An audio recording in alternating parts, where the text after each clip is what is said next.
Time for BFD. Get Duva in here. Get ready. Set up straight. Aspect of the hawk. Let's get moving. I don't really know what to expect of this place. I'm a little bit nervous in some cases. Yeah. Wait, I don't need to do that. We're just gonna start clearing these guys out. The blind light Murlocs has defensive stance. Sunder armor. Okay. Interesting.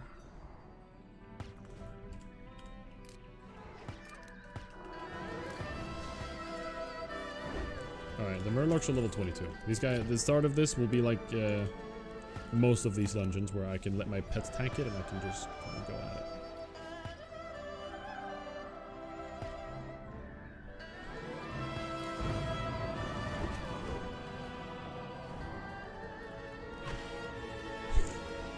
Maybe I am Monica.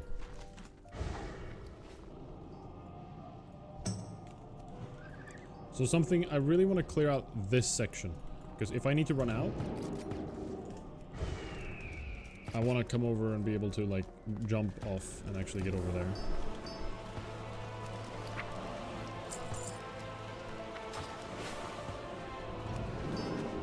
You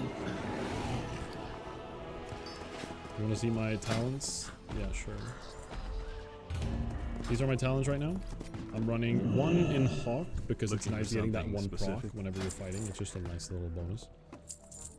Pet health, pet armor, 1 in improved revived pet. I could put that Hawk in revived pet if I wanted to for the region. Not that important. Cheetah for the obvious movement speed. Damage done by pet, crit increased chance. Intimidation, and then play a game with you, babe. It's currently. Yeah. I'm going beast mastering right now. That's what I'm working. Just cancel it. It's not a big deal. I tried calling. Nobody answered. Life happens. I'm glad to hear that. They don't care. I really like the way this got. They give a fuck. The original is so loud. Just over and over again. It's crazy. Be careful. Alright, we cleared up this area. And now we can go over there when needed. I think we could just swim around.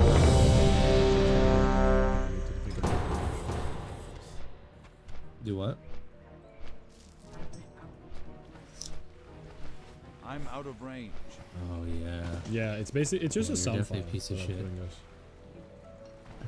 I'm just fucking with you. Interesting. Yeah, the gun sound does change for enemies, correct. It does change for enemies. We're an engineer now, babe. And for like other hunters and stuff. Okay, where's my pet? This is crazy. Whoa. Okay, we're good.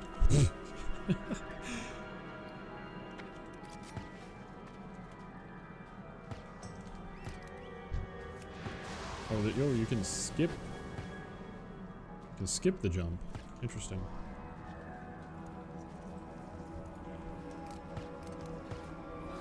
Okay, so there's a lot of little small yellow mobs in this section. So I want to be careful about multi-shotting, and I want to be careful where I'm having Duva screech, because Duva constantly screeches. You take the same way as your pets took. Interesting. Oh, okay. I can't do that. Oh, and then I skipped half the map. Well, I still, because of the way I'm going to be doing this, I want the area to be clear and hiding out. I might need to bail, so I don't mind it. It's a happy little accident.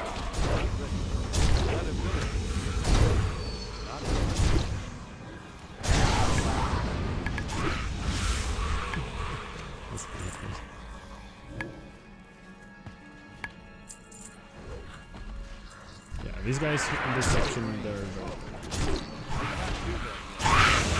like almost SFK level. I mean, they are, but like the early stages of SFK was like level 20 actually. You know what I mean?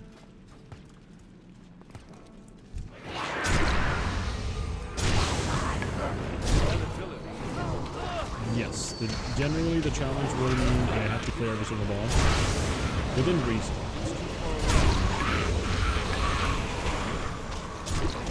Like in Uldaman, there's a boss you literally can't do as alliance because, well, the 3 dwarves, you just can't kill them. The Lost Vikings, you can't kill them. They're just a horde-only boss. Aqua, whatever his name is, Baron Aquanis, horde only. I can't kill Baron, so we're gonna have to skip Baron. The secrets of the Other than that, we try to do everything that's a boss according to Atlas List. I do, as long as it's a reason, like it's a reasonable boss, like it's an actual boss who has a like a loot table and everything. That's like considered a boss.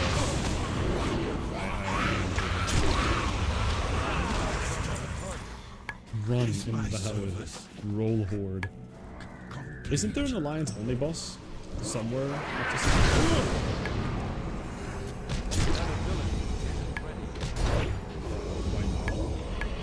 I can't do them because basically they really kind of done it.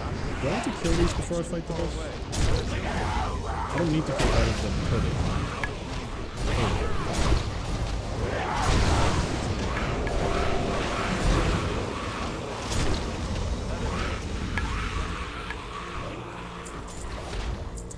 Horde only, Baron Aquanis is a summon.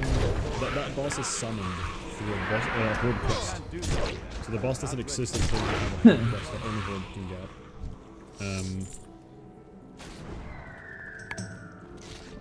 And then the Lost Vikings are just considered alliance, like they're just alliance. I can't wait to give you your characters or birthday something. gift. So You're gonna really like it a they lot. are. You can't attack them as an alliance. Now I don't know who was the patrol. I think that was. Crazy, dude. There is actually a way to get it to. What do you want to do for your birthday? You want to do anything?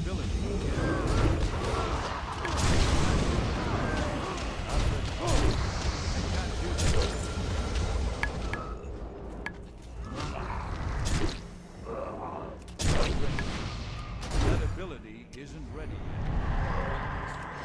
I need to get closer. I don't have a target. I can't.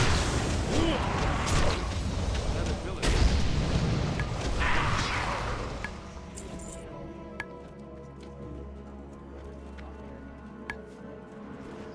It's too far away. That ability isn't ready yet. Oh. I can't do that. That ability.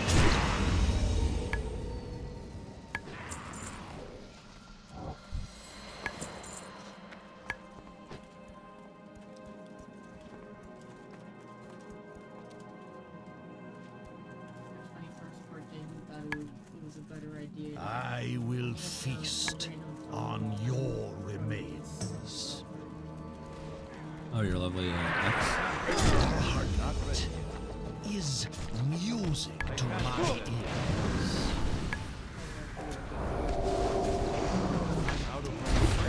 That ability. Heart Sounds like a really slow guy. music to my ears. I hunger. Still, I thirst. Well, swell times. Babe, if you played WoW, what character would you be? What class would you be?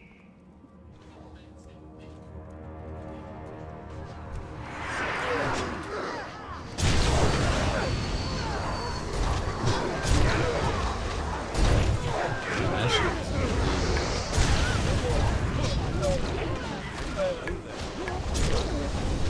I can't do that.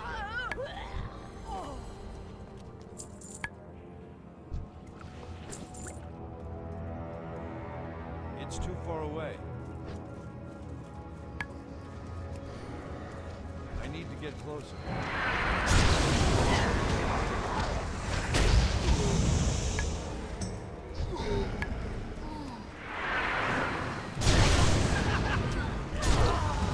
What the fuck is this guy doing, man? I hate the damn things. These are sacred hearts! I'm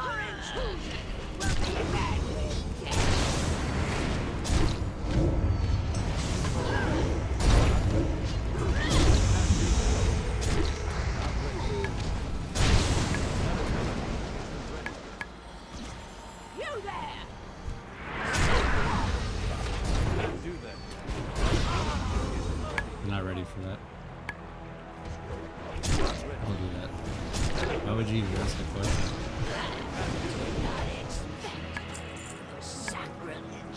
I need to update it probably, right?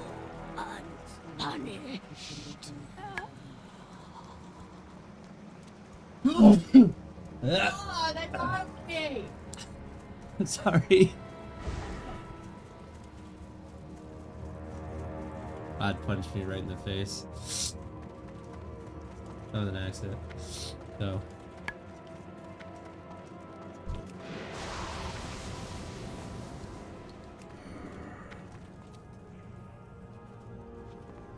What?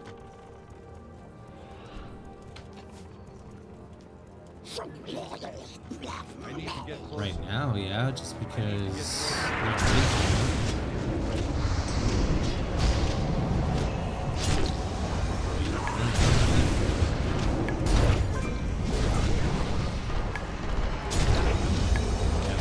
Pregnancy test keep the range, right?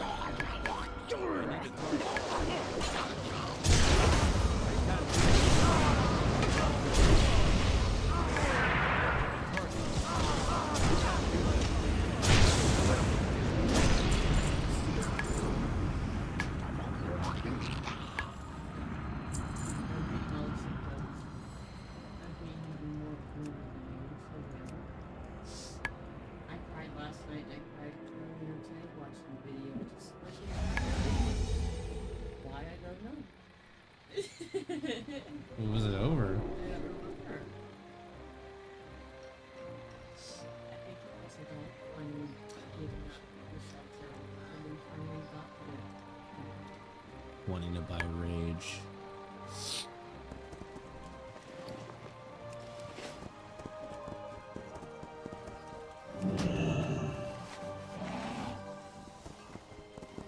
Yeah.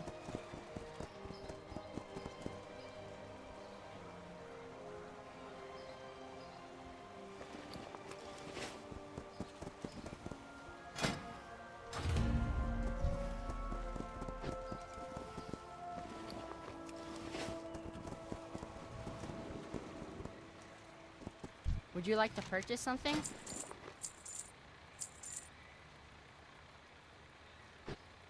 Very well then.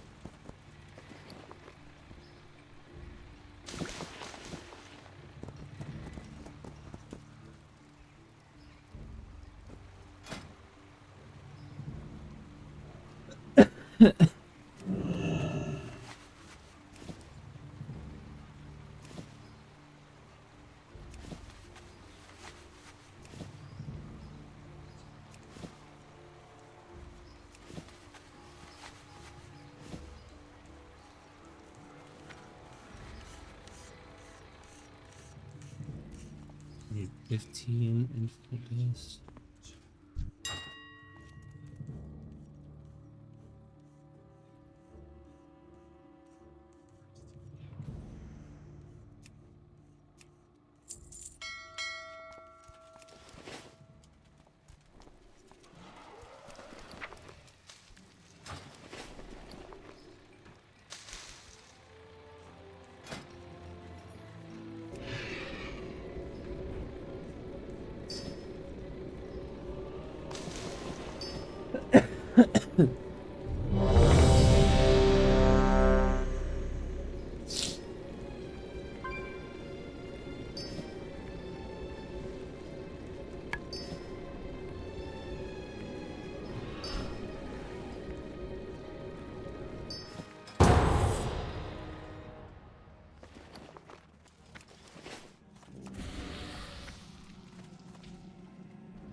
It's too far away.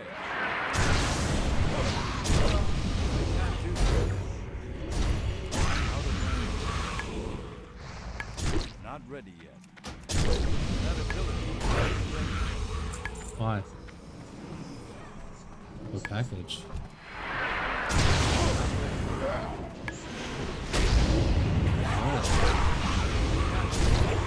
You bought clothes?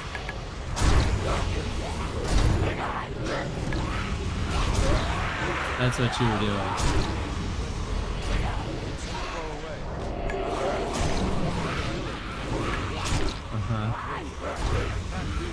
Yeah, I don't know if we could share a big account.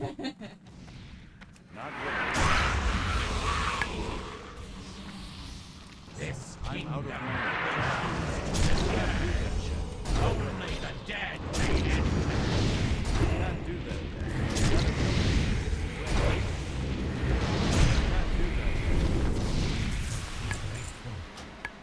But I long ago lost the capacity.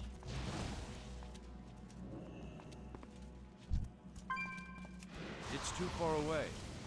Yeah,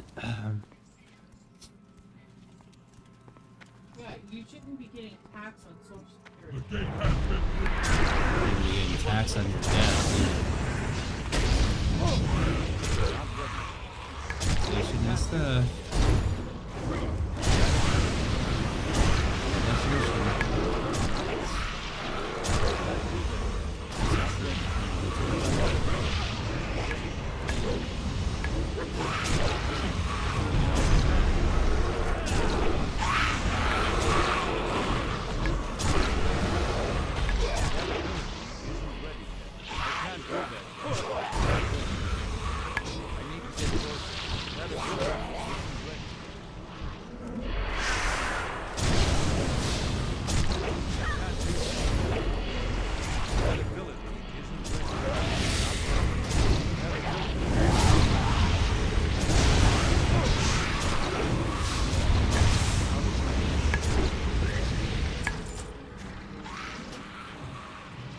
Did she try to move down here?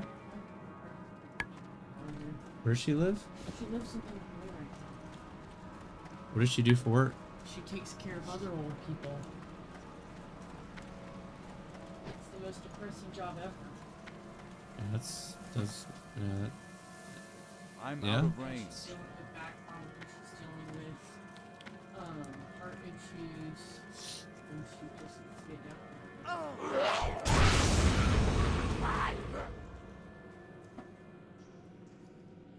Not my sister down here. Give me anything. well, that's not happening then. She's staying up there. Yeah, I love you, babe, but we're not moving on Illinois. That's not happening. No, absolutely not. I That moved state- away for a fucking reason. That state is a piece of You shit. Fuck living in liberal states. the only reason I ever go back. I need to get closer.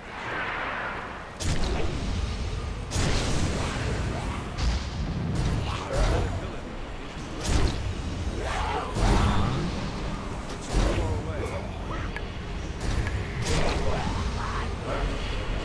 Yeah? I know for that.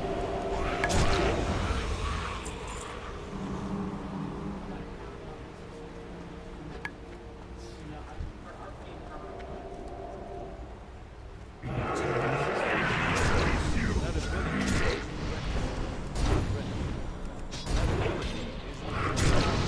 I can't do that. That ability isn't working.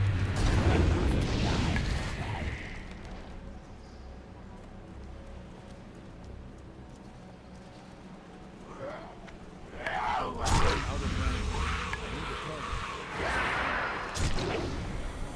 Not ready. That ability.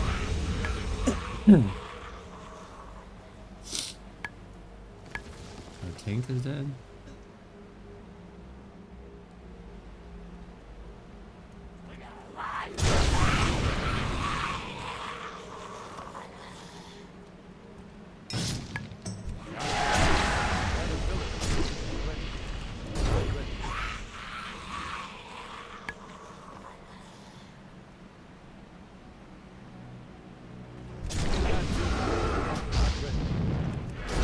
Do that.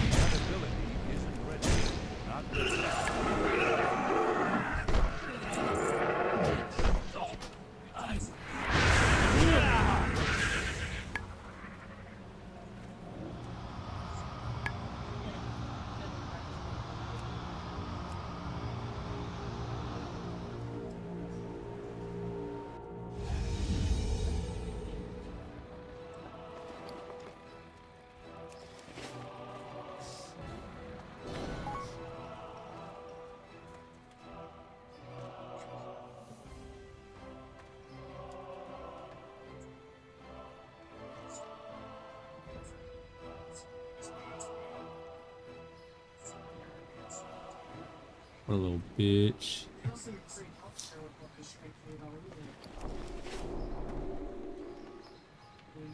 Honored, I'm sure. Very good.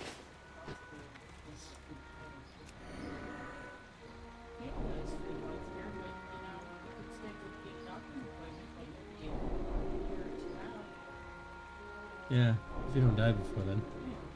No big deal. Nothing in this world's free. Don't let them lie to you. That shit comes from somewhere.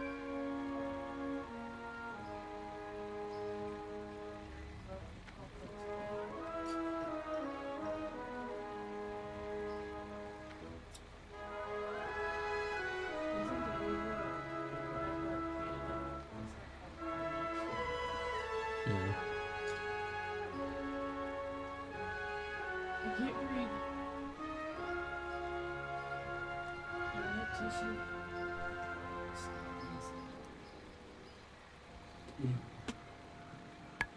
Nasty. Nasty beach.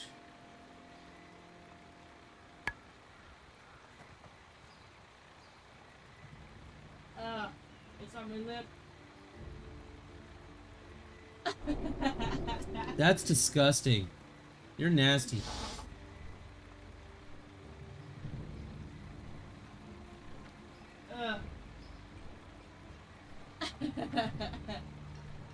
Here you go.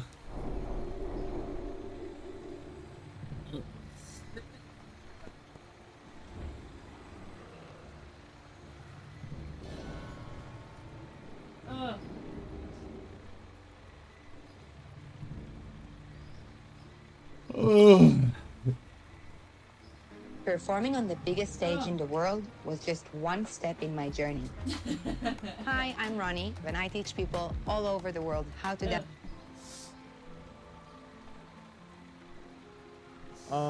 If you want trash off spec with block in case you want that oh shit button for some unforeseen event, in my opinion, it's up to you. If you want to play AP on trash or block on trash. Just be smart with your regions. If you're respecting back and forth mid-raid, right, try not to lose uptime. PI assigns, insane. Oh shit, we're actually getting PI. It's on you to call for PI when you want it. No, I'm good. Get out of here. No elements warlock. Okay, so congratulations. Yo, I fucking love you, Burning. We need 4 AP Frost players and 1 Winter's Chill.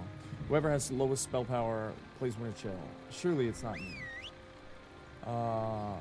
Take your nose ring out. It's got boogers on it. Please decide quickly who is Winter's Chill. Here's AP Frost.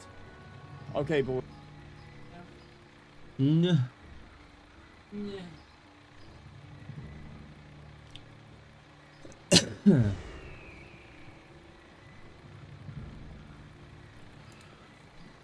Hi guys, Togre here with a new video, and this video is a video. Hi guys, Togre here with a new video, and this video is a video about MoP Classic. No! No! I don't want your snotty shit! Get the fuck out of here! Beat it! Scram! You fuck! No! No! I'm sliding! Deer on wheels. You beach. You're a bitch. Pre-patch, and we're talking about PvP there. So it's not going to be a long video, but I'm going to, of course, do a PvP like PG to showcase you a few things. But as you have been playing on the pre-patch, and if you have done a BG and you are fully geared and you seem to do no damage, that is normal, because they have effed up again a pre-patch. Every single pre-patch is filled with bugs, so there is nothing new there. Like, oh my god, what happens here? Oh my god, this is not good. But every pre-patch has its set of issues. That's something that is just bound to happen for some reason. But anyways, I digress. The issue is the scaling is just not there. You have no PvP scaling at all. Oh, we're gonna go. Just no PvP scaling, which means that you barely do any damage. Like, That elemental shaman surely just needs to do You're like, to what? get more damage than that, but he just doesn't. And I am outgearing him pretty heavily as well. Like this is not going to be good. This is not going to be good. But yeah, pretty much that is a problem. It just happens to be. So what happens with PvP gear is that you are getting literally no stats while being fully PvP geared or very close to full PvP gear. So that's an issue. So for example, I have 0% hit while I'm pretty sure I have hit on my items. For example, here 97 hit, and here I have 3 hit. So there is a problem, and Blizzard is aware. I don't know if they're going to change anything. I don't know if they're going to fix it in time so we can like enjoy a bit of pre-patch. Unfortunately, my guess is they're not going to do anything. They're fully focused on trying to get MoP Pandaria Classic to launch, so the launch is in 3 weeks, to be a success and not to be filled with bugs. For now, on the pre-patch, I haven't noticed any real bugs except the stats, which is the sucky part. Like again, I have like a fully geared Frost Decay doing 4k obliterates. I know Frost Decay is bad, not like bad, like not really that good, let's call it like that, because I think you can still perform as a Frost Decay, but Go, Rido! He commands demons and vanquishes evil. Spirit! Unleash the supernatural. it's not bad to the sense where you're doing 4k obliterates on a 200k HP pool mage. So that's not something that you're going to see. Or like a max crit of 8k, which is like on the higher side of obliterates. And I have like a fully geared Frost Decay there, right? Even like Affliction Warlock really feels terrible on the pre-patch. You do a lot of pad damage, but like it's not there because you don't have any haste.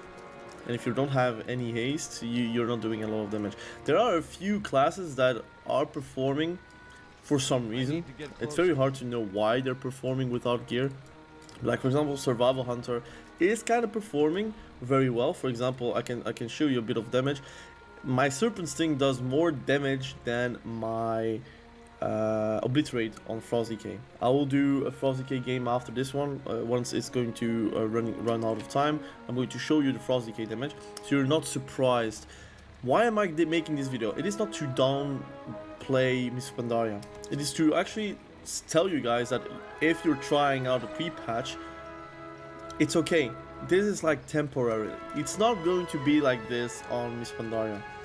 If you have played the if you have played the beta, definitely the damage is high. You do have less damage taken because obviously you have a very big base resilience, which I think is like 60%, plus also the gear that is providing with you. Like for example, he does no damage to me. Like he's an arcane mage, he should be able to do a bit of damage to me, but he's not. And I did a lot of damage there, so it's like purely class based, pretty much. That's not great, but yeah, I mean it's fine. It's fun if you're playing. I would say MoP Pandaria without like thinking about like meta or balancing, like the pre-patch, I'd say, because this is like literally not what is going to happen on MoP Pandaria Classic. Survival Hunter is going to be definitely very good. Papanzer is also going to be definitely very good, but it's not going to be that level of damage compared to other classes. For example, here you have a rogue doing hemo for 5k, which is very little. You have backstabs here from 10k crit. 10k crit is less than what you did in Cataclysm. Obviously you have bigger resilience pools. Let's not kill ourselves. You didn't have like a baseline 40% resilience in Cataclysm. If you had 40% resilience, I don't know how much you sacrificed, but you sacrificed a lot of stats to get to that point. It's 40% less damage taken, which is enormous. Without like having any mastery, the crit is 14%, while before the pre-patch I had 30% as Survival Hunter. I had the hits, I think I had 5% hits. Now you only need 3%, and even then I don't even reach 3%. So it's definitely not made like this. This is like not good. Obviously, like I said, Blizzard knows. I don't know if they're going to fix it in time. They might just not be able to fix it. And that's fine, I guess, because it's only a pre-patch. Take it as like a leveling process if you want to level your monk or do whatever. Like, he got exploded. I do 10k DPS while like my Serpent's thing crits for 15k. This is like okay damage, that's okay. But my Frost Decay, like I said, does no damage compared to that. So I'm going to show you once I am on the Frost Decay. It's because she gets up so early. I'm going to do a quick BG on the Frost Decay so I can show you. But overall, I'm very happy about Miss Pandaria. I have, after having played the beta, I already knew that I'm going to have a lot of fun on Miss Pandaria, and that the pre-patch is not going to be like, I already saw it coming, because every single pre-patch they effed it up. Like, if you remember from TBC to Wrath of the Lich King, like the real one, so in 2007, 2008. You had the Retribution Paladin Apocalypse, pretty much how I can call it. So before DKs actually were like coming out, like the Retribution Paladins were like busted, like real busted. Like Divine Storm were literally one-shotting people, AoE style. And I'm talking like the pre-patch for Wrath of the Lich King. So you had the new talents, and you have a lot of paladins that were very happy about the new tree and how meta Retribution Paladin was. And then they nerfed it, and then you had the DKs in the start of Wrath of the Lich King, where they were literally like hero classes, and they really took it at heart, whatever they're calling it, a hero class. So yeah, it was bound to happen. The same from Wrath to Cataclysm, you had like fire mages being like bonkers. They were already bonkers, but like even more bonkers. You had a lot of classes that were in that point at that point. So for me, pre-patch doesn't mean anything. It just means like a bit of like bonker things, bad matchups, and in general classes that are good and like the gameplay feels good. Like Survival Hunter feels immensely good. Like being able to do black arrows and like having it as a main thing for your explosive shots is great. And your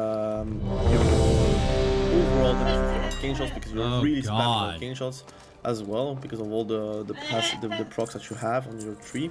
I might make a video about that. Like you see, I just entered the BG. We did lose, I think. We did lose. But like, I did some pretty decent damage. Diabetes? It's complicated. It feels like if you aren't perfect, you aren't making progress. And I was there for like however amount of minutes. Jesus. I think I have like 8 minutes of gameplay here, I think. But anyways, let's go to my Frost Decay. And on Frost Decay I'm going to show you damage to reassure you guys that this is normal. So it's not going to be something you need to be worried about. And don't let the pre-patch make you not play Miss Pandaria. So I have my Frost Decay here, so I tried the two-handed build and tried the dual wield build, which, to be fair, the good thing is you don't need 2 specs anymore. They're just baked into one. You play dual wield or you play two-hander, it's pretty much the same. Like you see, I have like 2 Frost Decay specs, because in Cataclysm you had like the two-handed build and the dual wield build, which were different trees. But that aside, if I'm going to show you this, it's going to be miserable. I'm going to play it. Most likely going to abandon it once I have shown you the finish I do. But it's really just not great. I'm going to show you the 200 build. because I have like actually the eye level is higher than the PvP one than the PvP one, which should not be. Oh my god! It's like contest, but that aside, whatever. You see like 36% mastery, like it is good, right? This is like 36% is really good for your frost strikes, very good for your Howling Blast. Now it seems like Frost Presence is a bit more interesting than Holy Presence. It might be different once Spinari Classic is coming up, but then pre-patch you kind of need like that reduced CC because you already do no damage, so imagine if you're CC'd. And also the reduction on Frost Strike is interesting because it becomes like a 20 runic power. You can spam it pretty well. So the gameplay of Frost Decay really intrigues me. I'm going to say like after playing a BG of Frost Decay, I got like so disappointed on pre-patch. Like how the hell am I doing that little damage? Like I can show you here. Like this is like a breakdown of the last fight I did on this character. My says you did a 4.5k max. Mind you, this is dual wield, right? This is dual wield 4.5k and an average of 2.3k, so I think I'm more off as well. Frost Strike critting for 6.4k, which is disgusting. Howling Blast doing more than a 10k normal hit, by the way. Like this is so weird. Like Howling Blast doing 10k normal hit and Frost Strike critting for 6k is already like a big no-no. This should not be happening. Howling Blast is a good ability in the how it's called. In a Spinari Classic, but it doesn't do like that much more damage than Frost Strike. But again, like the scaling with your weapon, maybe it's that. Well, that's why. Like I've seen like all the weapon scalers not doing well in PvP. But like for example, hit rate, I have a 455% weapon damage modifier, plus also the total damage is increased by 12.5% times 2 for your amount of diseases. I should be able to do more than 4k, right? So I'm going to show you a bit. You wanna go visit it? It's not far away. Like I got critted for 50k on a star surge. I haven't been there in a long time. While I'm struggling with a 10k obliterate, right? So yeah, I need to see it for myself here. For example, DOS are hitting a bit more. But I'm going to show you if I see some PvP action here. So yeah, it's really bad. Like a lot of people like complaining about the pre-patch, which is normal because it should not be like this. But I hope people are not deciding on playing the Spinari Classic based on a pre-patch. Like this is like should be the moment where you are looking to level characters, testing the builds a bit, but like don't expect like damage, right? So I did a 16k crit, so that's okay. That's okay. I'm spamming whatever I can. Well, it's like I'm getting destroyed here.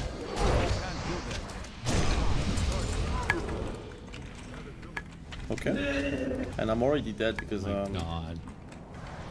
decided to use his abilities to defend himself. Well, actually my damage is not that bad, but it's definitely nowhere near the levels of like he died. It's nowhere near the damage of the bounce which Can I see how I died because I got blasted? You see, for example, the damage was pretty good. Like I got 15k crit on execute. It's too far away. Which is normal. I can't see the damage that brought me to 40%. Unfortunately, but I think that the Shadow Priest did some good damage on me. I don't remember what his name was though. Can't see. Most likely it is somewhere here, but it is unfortunate that it is AV though. Of all the Not ready yet. Can't do that yet. Of all the BGs I get AV. Well, actually, it seems like right now I'm doing like 20k obliterates, which was not the case, but I guess maybe I'm hitting people that have like. Are you PvP fucking gear. good? Or maybe I'm just like doing more damage. Yeah, might be that I have too many buffs on me. I don't know if we can down him. It's 22. I guess I can take it a bit back. I guess I underestimated the damage from Frost Decay a bit. So I guess I wanted to make the video because oh, he is like Serpent Stinging for 20k. I don't know, man. I feel like the scalings are a bit weird. Like he's Serpent Sting crits for 20k, so I don't know how accurate. Like he has 220k HP, so he's pretty much like ungeared. Gonna stun him. Alright, like, can I survive this? I most likely will not survive it. I'm silenced, so... Wow. Yeah. Lucky. But overall, I must say I'm very happy. I must say, like, I need to do the glyphs. Like, I'm so lazy. I must say I'm very happy about the talent trees of Miss Pandaria. There is something, like, that it is like a you think you do, but you don't situation.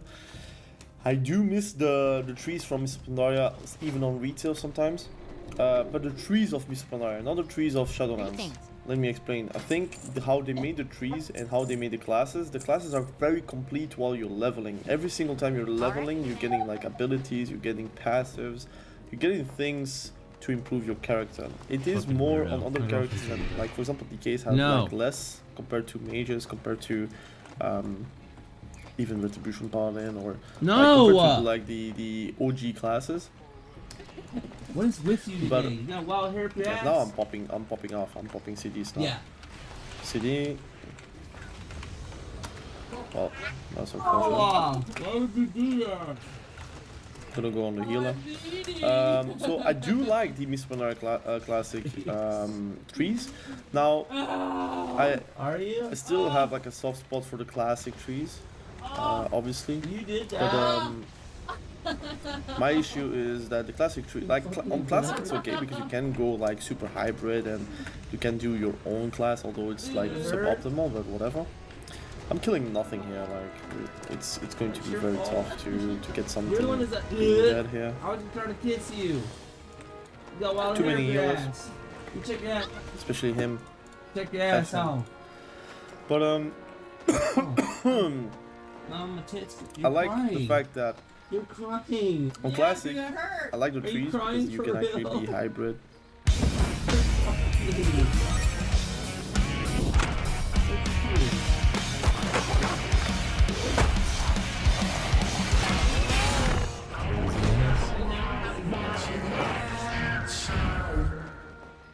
Yeah, you can make decisions. But like in Cataclysm, you had to go to points, so it felt like I don't want you were Don't hit me with the water.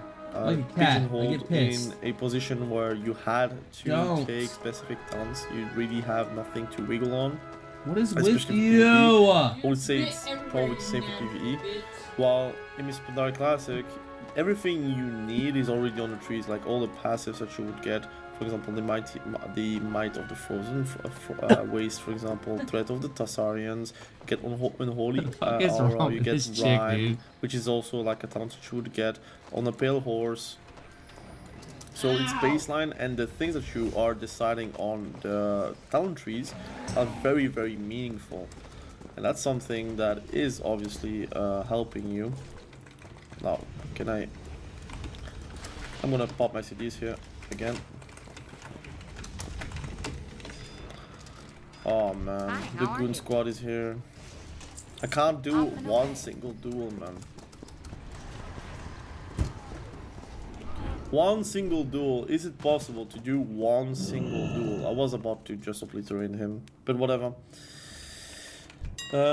What I like about like the trees is that you have meaningful things to take. You have a tree about diseases. Here, for example, you have Unholy Blight, which gives you like Blood Plague and Frost Fever every second, or you get like Plague Leech, which is literally the opposite. You have a Blood Plague and Frost Fever, and you pop it to get like 2 random fully depleted runes as a death rune. You get Rolling Blood, where your Blood Boil ability now also triggers Pestilence if it strikes a diseased target, so you would spread it. This is like a good Blood Decay talent or a good Unholy Decay talent, depending like PvE. You have obviously like Lichborn, Anti-Magic Zone, and Purgatory, which is like the defensive CDs or anti-CC CD. You have the mobility, or you want to catch someone and not make a move. For example, Chillblains is a slow and a root. You have Asphyxiate, which is like a 30 seconds stun, which is replacing Strangulate, but it has its place. Strangulate is very good if you're playing like TSG, for example. While if you're playing with a comp that lacks a stun, Asphyxiate is very good. You have Death Advance or like duels. Asphyxiate is also very good. Death Advance is very good versus like comps where you have struggles with like being on top of someone. You have obviously your surviving talents. Like you have purpose in every single row, and you can't swap them off. So that's like not a problem. Come on, man. This is not going to be a duel, 100%, right? Oh man, I'm so dead. I'm so dead. Of course you're using a CD. I'm getting owned by the guards. Man, I hate AV, man. I really hate AV. Like, why are you playing it, you fucking crybaby? Can I slow him? I love AV. I'll slow all the guards taking this. Yeah, you have a healer, you crybaby fuck. Crybaby fuck. Nice. You beach. Oh no, Oh, I didn't even get it. Oh no, I'm gonna have a ball spot in my armpit. Oh That's no. unfortunate. What the fuck is wrong with you today? But I like the you evil bitch. The choices that you have, and you are those are meaningful choices. God. Like every arena that you're going to do, and every comp that you're playing, you're going to modify those talents. And yes, some classes have more choices than others. Some classes have like pretty cookie cutter choices where they have like no real choices. Like it's either you take some suboptimal things or you're taking optimal things.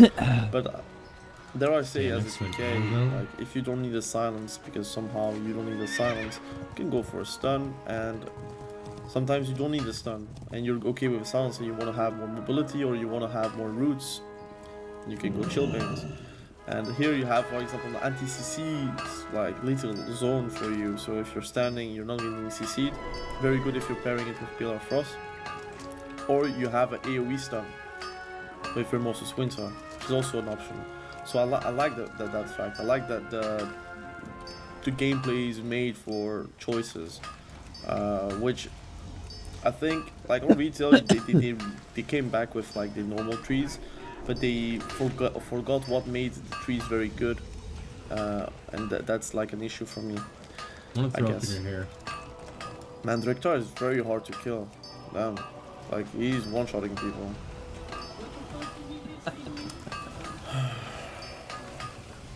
I want to throw up like in your mouth. Even tanks. But anyways, I'm okay. I wish you guys, I'm going to end the video here because I have nothing else to say except play the pre-patch with in mind that this is not going to be the gameplay of this Panaya. The design is there, the class designs are there, but like you see that the portion of the damage you're doing is not like the same. Literally, I'm doing holding blast of 20Ks when I do crit for 20K as a obliterate, which should not happen. Like here I do that 30K because it's PvE. I'm going to grip him because I feel like someone is going to run out. I might die.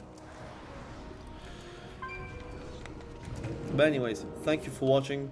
Have a great day. Bye. Protect your soybeans with Revilock fungicide before disease takes hold. Farmers saw an average yield increase of 7.3 bushels per acre over the untreated check after one application. With Revilock fungicide, the proof is in the yield.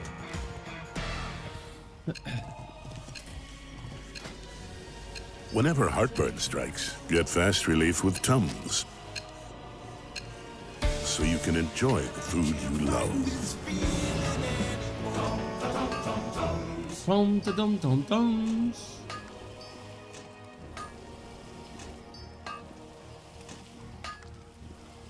Alright, Dees, we've seen 2 of your videos in a row. Let's watch a third one. Classic WoW unreleased abilities. Abilities that never came out. Let's check it out. Over 20 years old, and the modern game today, in comparison, is virtually unrecognizable.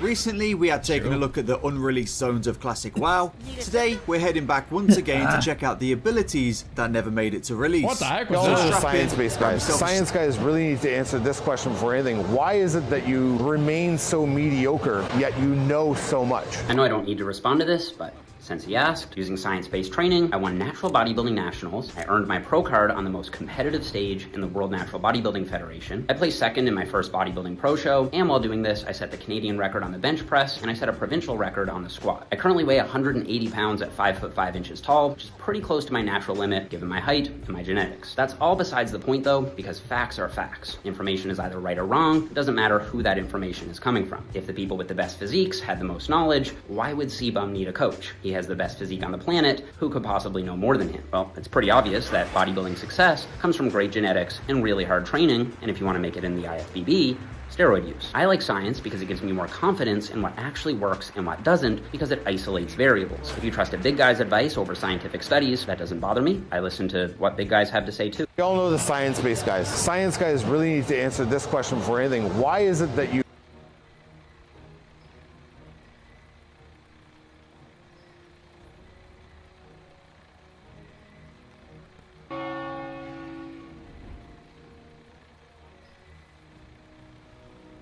Here's why you should stop touching the bar to your chest when doing lat pull-downs. This is the most common mistake people make when doing lat pull-downs, is thinking that going all the way down is better. And the reason you shouldn't do it is because going down this deep will naturally cause the elbows to flare up backwards. And when this happens, you essentially lose most of the tension on the actual lat itself, and the exercise just becomes far less effective at building muscle. So instead, what you want to do is you want to pull the bar down just as far as you can without your elbows flaring out backwards. To know exactly how far down to go and when to stop is going to depend entirely upon your own individual flexibility, mobility. So I recommend you film yourself and just see at what point your elbows tend to shoot backwards, and that's your stopping point. It's funny, I used to make fun of people for not going all the way down and touching their chest because they weren't using full range of motion. But the simple truth is that most people just aren't flexible enough to touch their chest with proper form and lat pull downs. Every exercise in my workout program includes a detailed description on how to do it. That way you don't make these mistakes. You can find it at dylansprogram.com.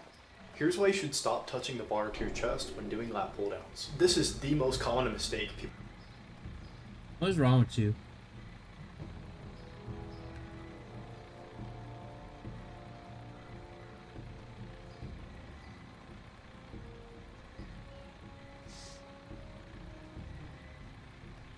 You tired of me? Sick of you. You're sick of me? Are we breaking up? Why? What damp are we on? I can't even tell, dude. We overlapped a CD. You're like a plague. You're a disease. Too aggressive with my CDs. No, I'm not.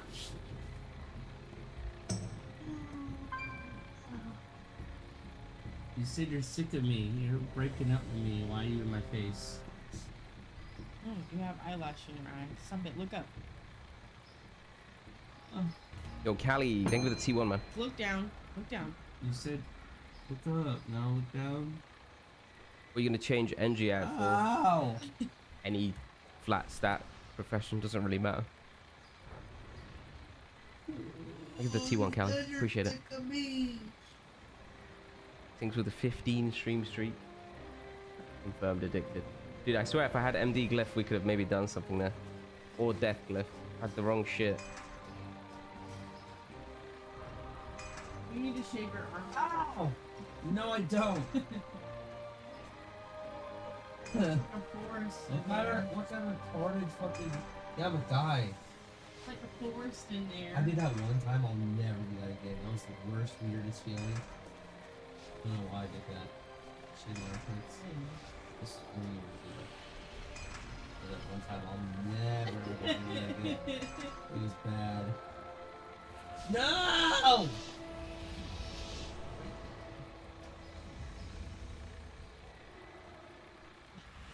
just relax and you're sure. Hold my hand.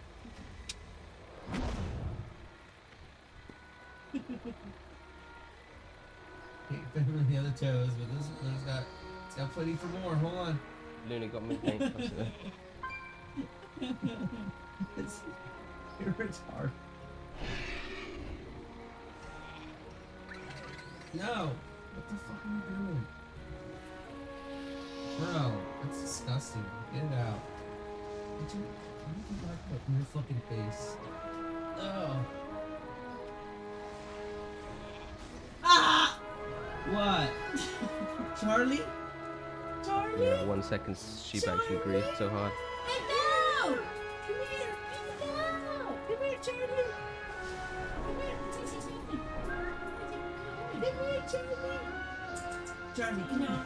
No, you want Maddie, don't you? That's really sad You want Maddie? timing there. Yeah. You don't want yours. You want Maddie. Come here, Charlie.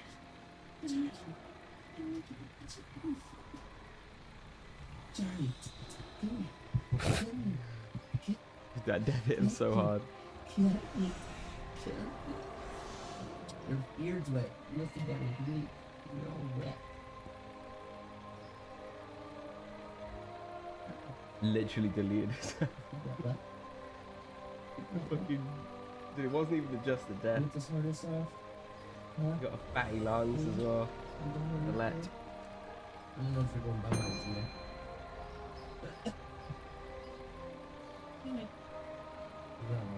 What are you doing? You were down. What are you doing? You were down.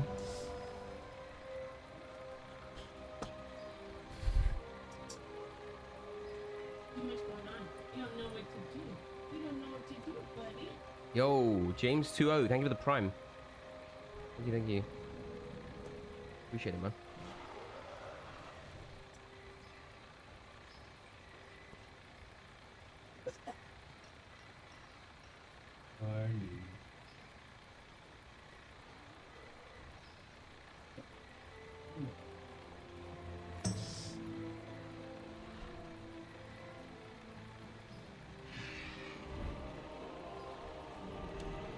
Rival God XYZ.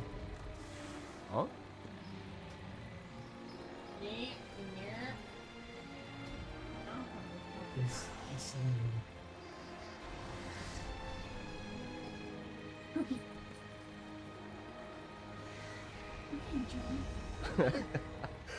What?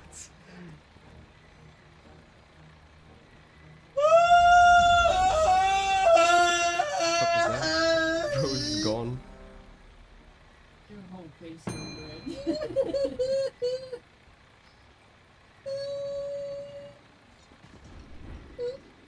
Don't give me a bruised lip again. No, no, no.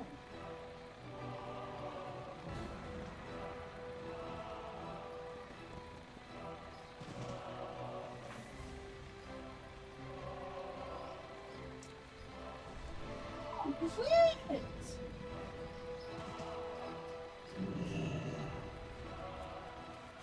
Oh! Stop! If you don't know who the gifter is in the chat, Hunter is you.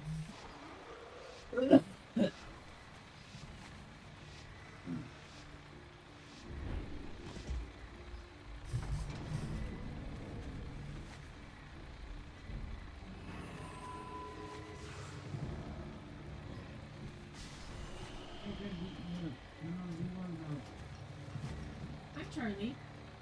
Hey, yo. Hey, yo. What are you doing? Charlie. Where's Mama Tupu?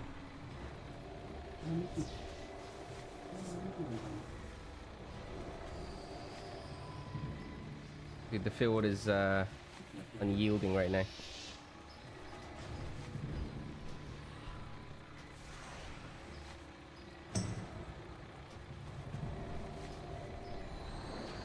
This was fortunate. We got block.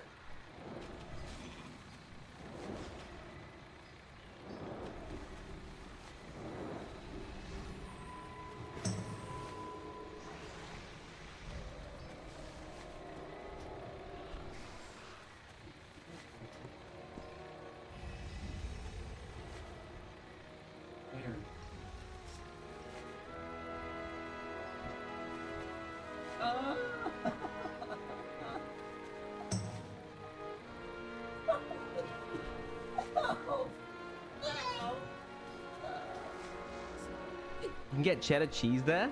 Nah. Oh, cheddar cheese balls. Okay. I was gonna say. No!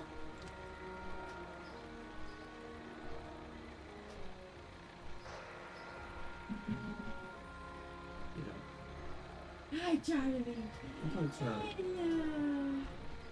Dear Charlie. Dear Charlie. No, right.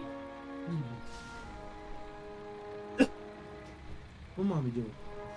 Oh, let's go see what she.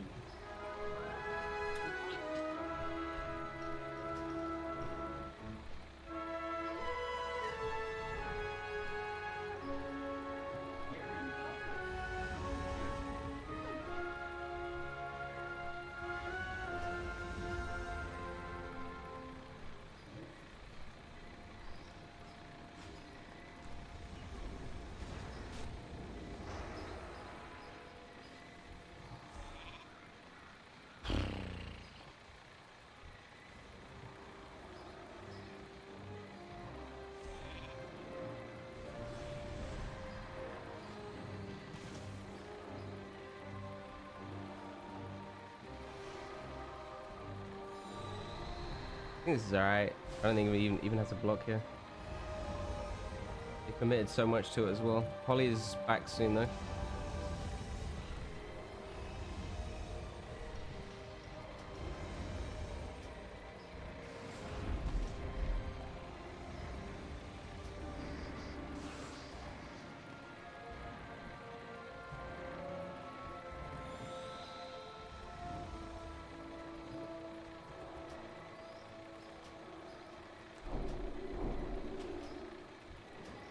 Should have maybe master spelled him out here.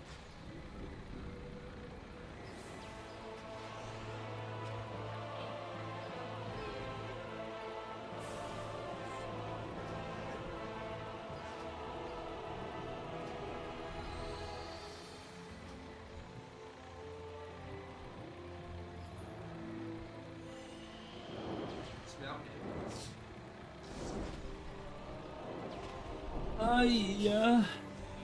It's a palm sheep. We have a well somewhere. Oh, yeah, He does too now though. What's up, Charlie? What's up, baby?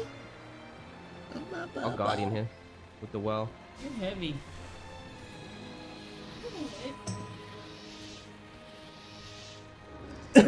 Train course blasting powder. Alright. Ow! You fuck.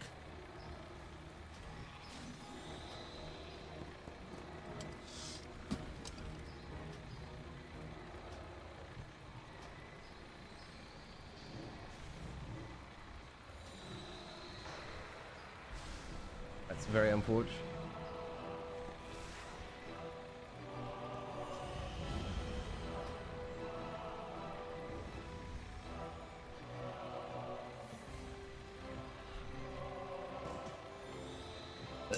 You like chef? Sorry, master. Off and away. Weren't expecting that answer, were you?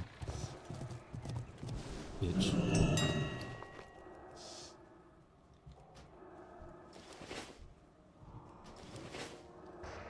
Course. Nice. This is a pretty decent game, to be fair. We had nice control here.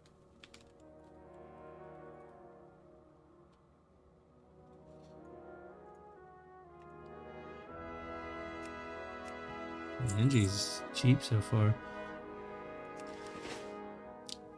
Silver bars.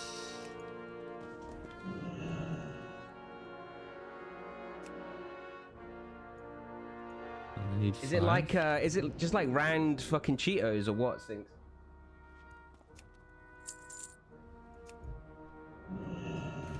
Masa gates.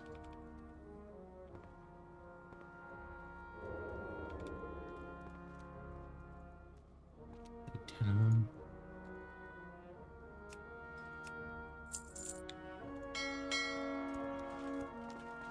Everything tastes worse. Bro, it's because you're eating... Bro, you know why? Because you're eating the scoffed versions of all the European things. Instead of the things that are actually you're supposed to eat when you're there, right? That's why.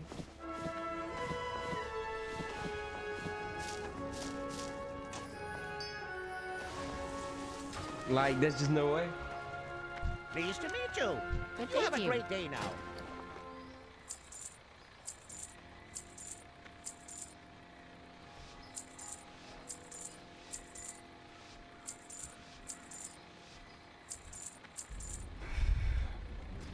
I can't put that there. Yeah, Very good. I love Asian food, so I'd fucking love it there, bro. Real talk.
Nice.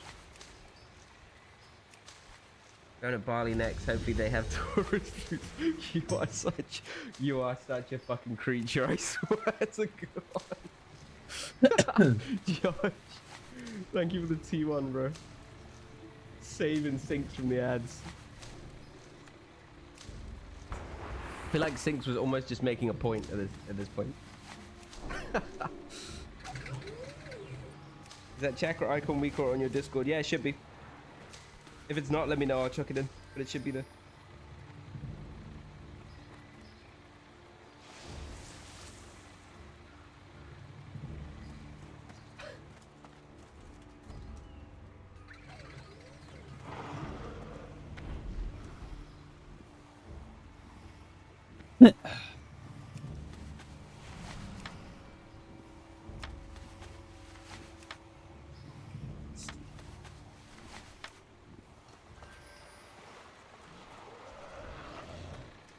My, you're a tall one.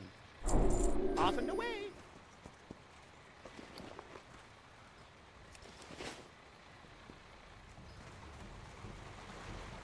Great sword.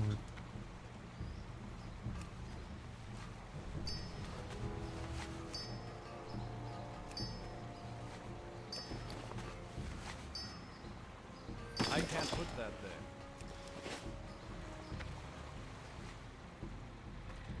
Need assistance? Be seen. What am I switching for NG? I'm going to switch NG out after the first... Well, as soon as I get the Epic Helm. So pretty quickly. BTR, pretty much is beta. Bronze bars. These guys do not want to face us. I need 120 of them, babe. Sheesh.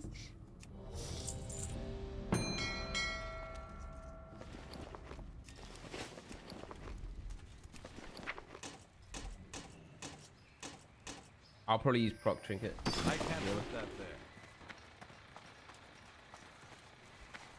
Honored, I'm sure.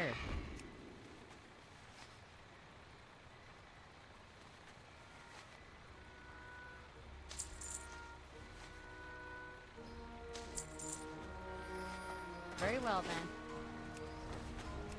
then. Can you shut up? More bosses in shambles, bro. So nice. Ow!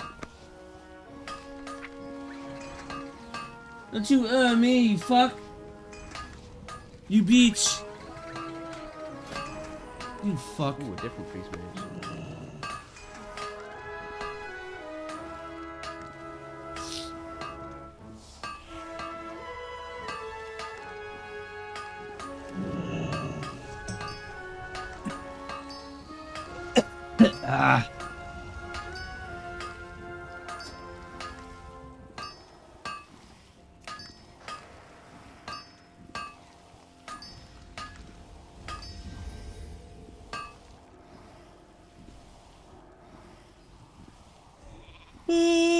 Got my fear back.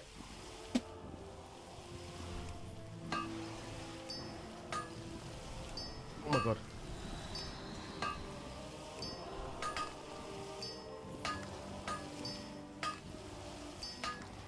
Bro took damn. What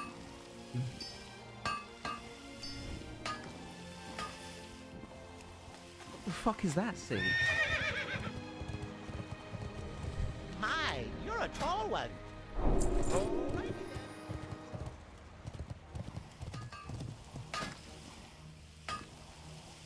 Something important to communicate. What? Is it like a?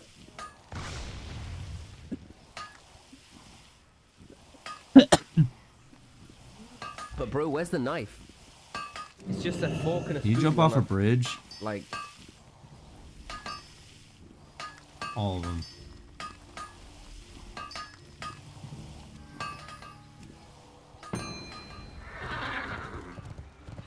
there's no knife. So like, what are you just like stabbing at shit to try and break it up or what?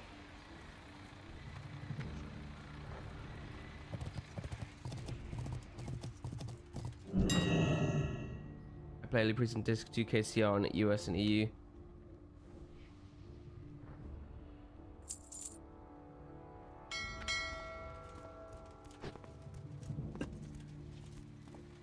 Ah, fuck. Wait, you're playing retail? What?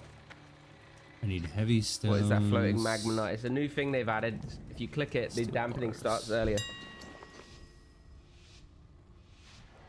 MoP is about halfway between retail and classic, I would say.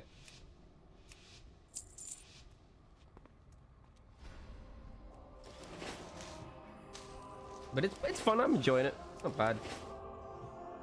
It's not as fun as TBC and Wrath, I'd say, but.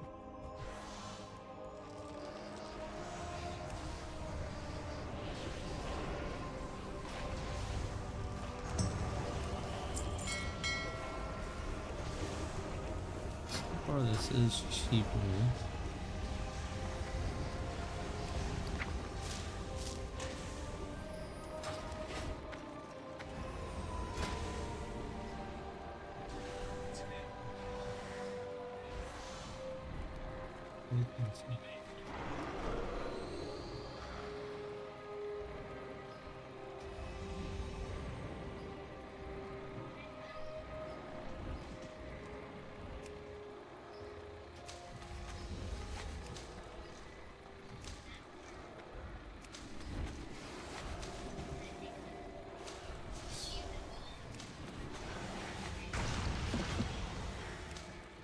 The next go is gonna. Don't suck, do though. it! Don't do it! Ow. It's gonna be a nightmare for you. Back up. Back up. Focus. Back up. Focus. Focus.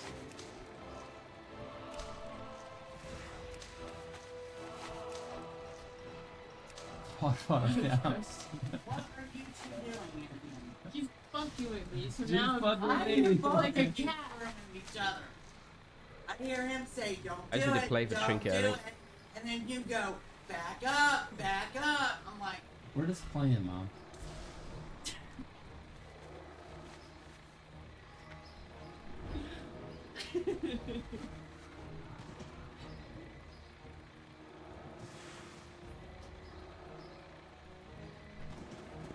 you got a little something right there. It's right there.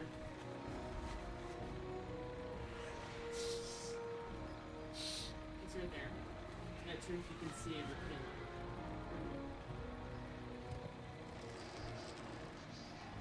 Okay, he deeps him on the go. That's good.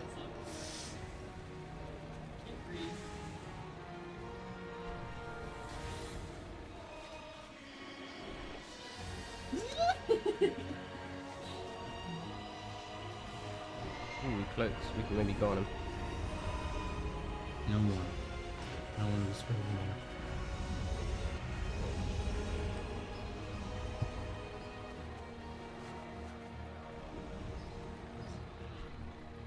just swallow.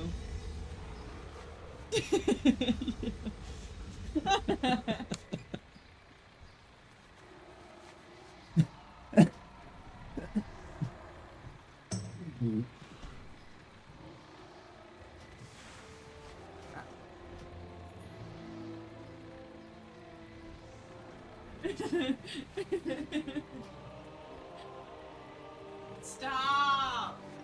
Put that shit down! What? It's free.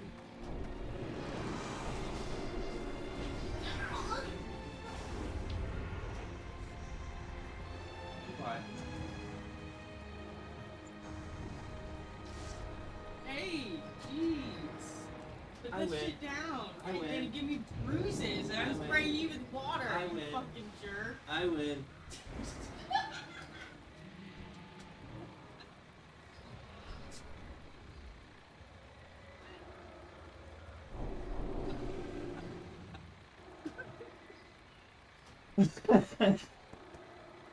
It's so annoying to kill, man. Actually.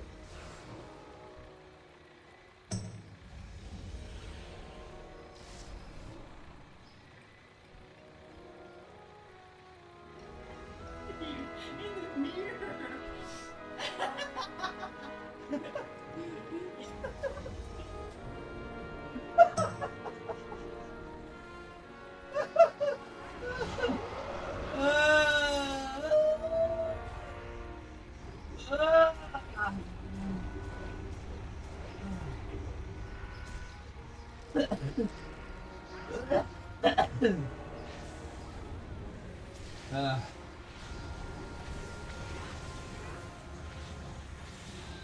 Save my trinket, that's pretty big. Even though this was the most scuffed go ever. Kind of annoying they even forced Guardian.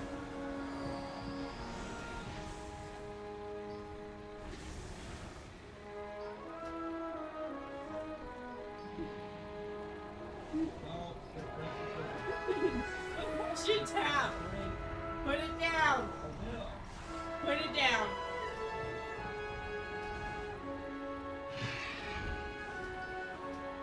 Are we done? Are we done? Truce. Okay. I told you never win.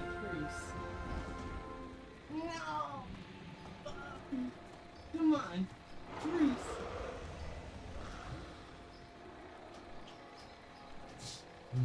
Truce. I can't breathe. I can't breathe.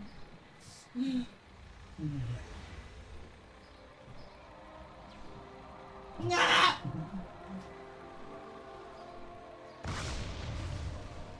You're crazy, huh? You said truce.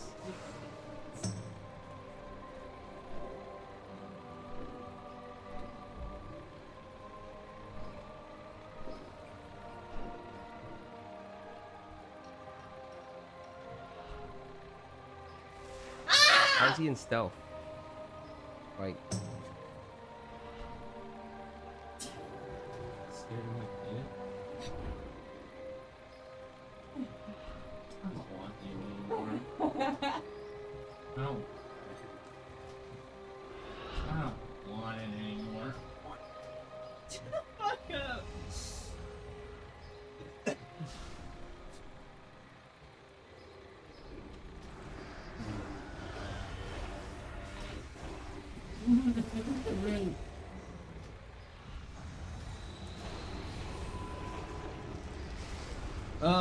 That was a wet one. fuck, dude. That's so sad. I don't even know what killed me, really. I know, nasty fucker. Didn't meld.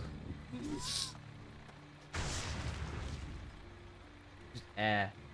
Literally died to air. Wasn't even a proper go. Got the well down as well.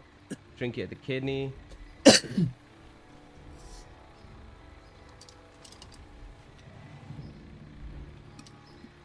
Like they just did nothing, right? They just ran the whole game. This is why Boomy fucking sucks, man. They just run the entire game. It's just AIDS.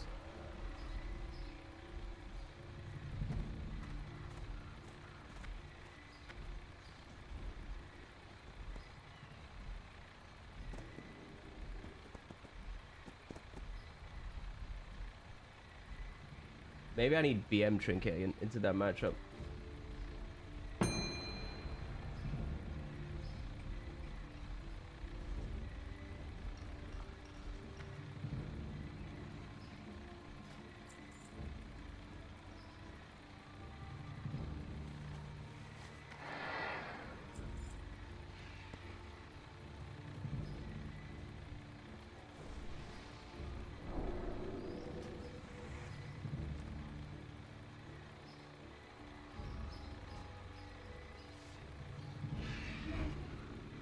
Huh?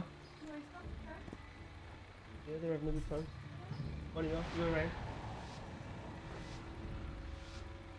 Huh? Oh.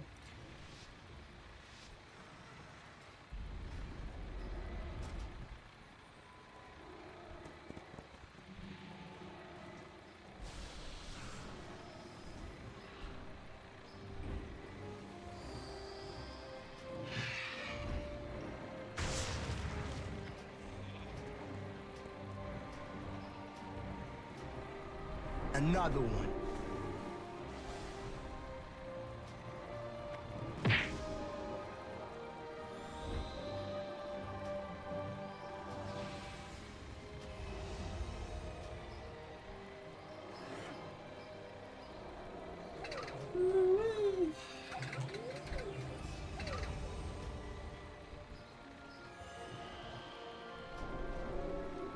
Alright, what am I doing? Collect 60 wool cloth? And Kim, what are you doing?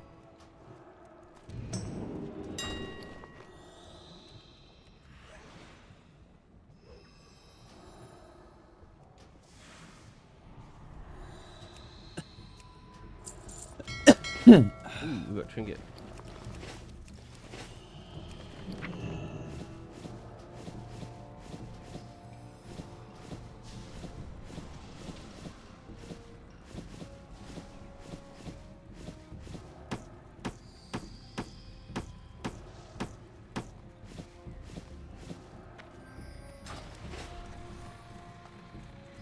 Hi, how are you? Another one.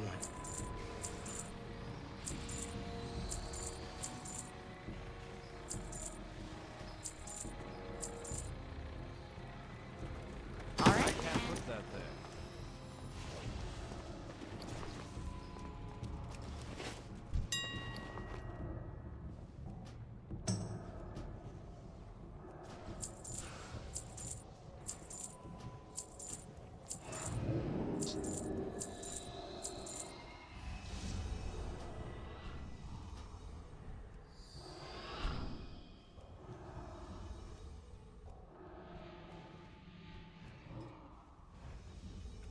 Do we need to go rogue against Boomy Rogue, maybe?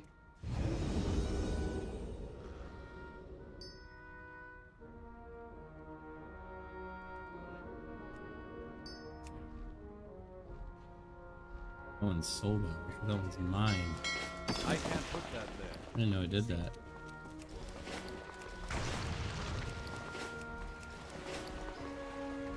I feel like the problem with not going Boomy is he just clones. Pretty fucking annoying.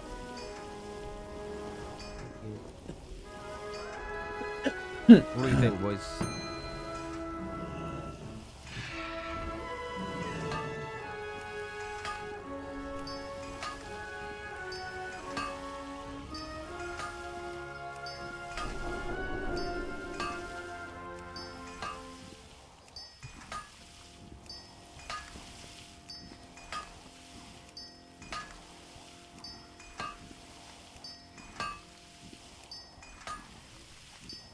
What's up, Hunters?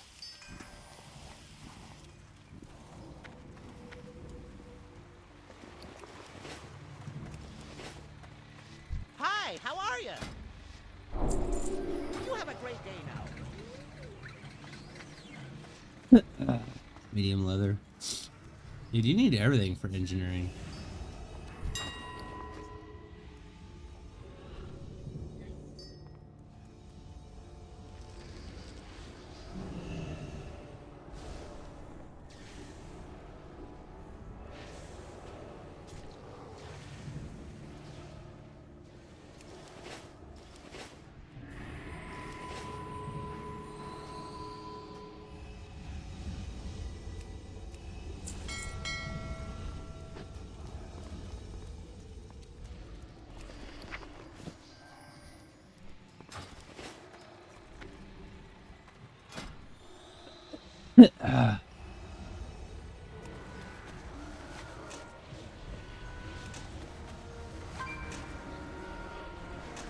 Pounds I want for.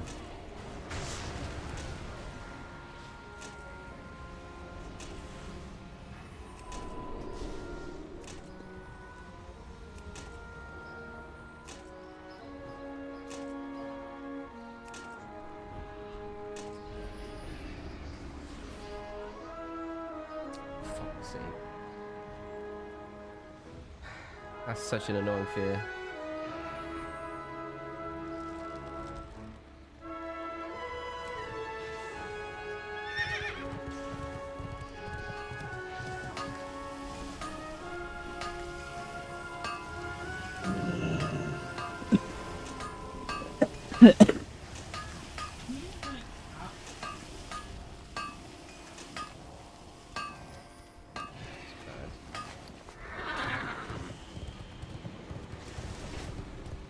Can I help you?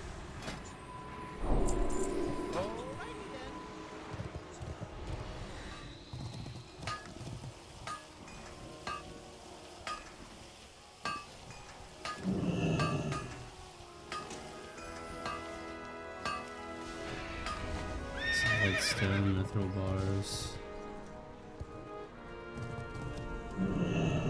Next go is gonna suck, man. We need to kill him.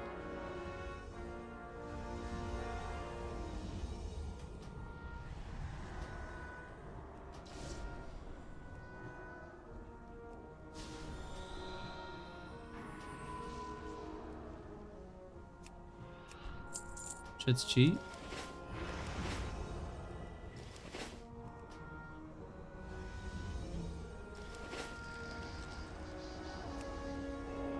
The way they do much with this, right?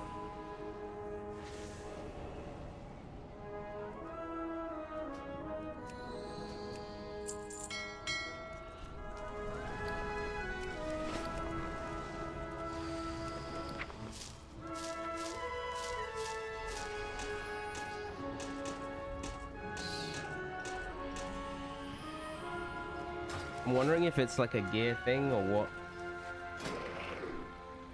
That trinket was a hard choice. But I feel like if the clone ends and I'm just on 6% with no guardian, it's too risky, you know? I don't like that. So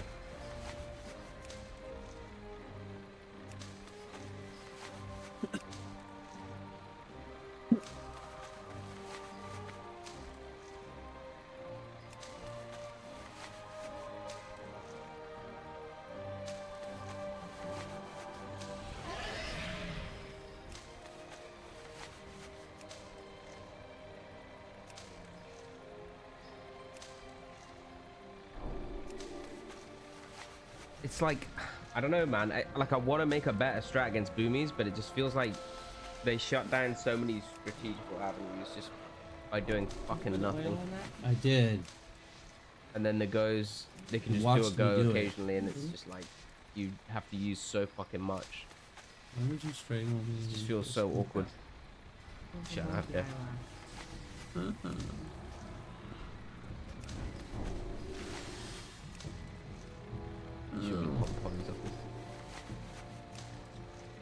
Ow! You have wonky eyelash. I don't care. You do your wonky eyelash. Ooh, that's nice. Need to get to the fucking tomb. Baby. I don't want to go to work today. You go to work. I don't have death. I just realized. Yeah, stay home. He's gonna hodge me again now. I'm a boss. Got stealth in 3 seconds. How do you feel about that? He wants the blind. Yeah, can I boss you around? It's okay. Are you going home first? When are you leaving? I think you're gonna go now. Change your own and come back. You're gonna come back here? I have no idea how that fear hit the Oh, mage as right. well. I'm not complaining. And that's what you want to do. I'd rather not go there after work.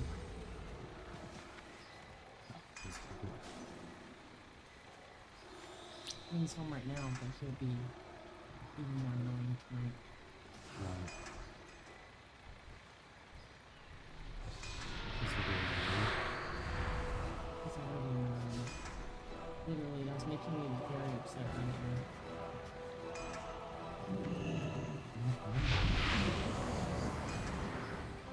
Alright, I still Nelson. feel that you do here all the time. Oh my god. How's it going, bro? Where is paladin content? I don't know. Maybe later on today. Fucking whale. Yeah, that kind of got in my head.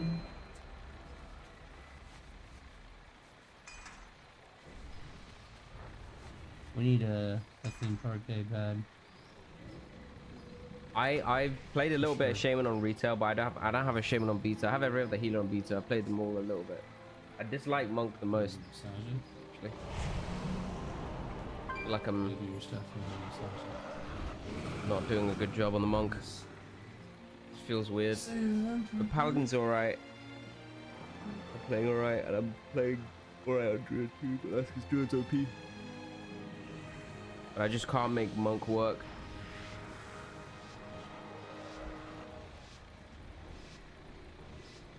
I think Monk Healer is better than Pala in general.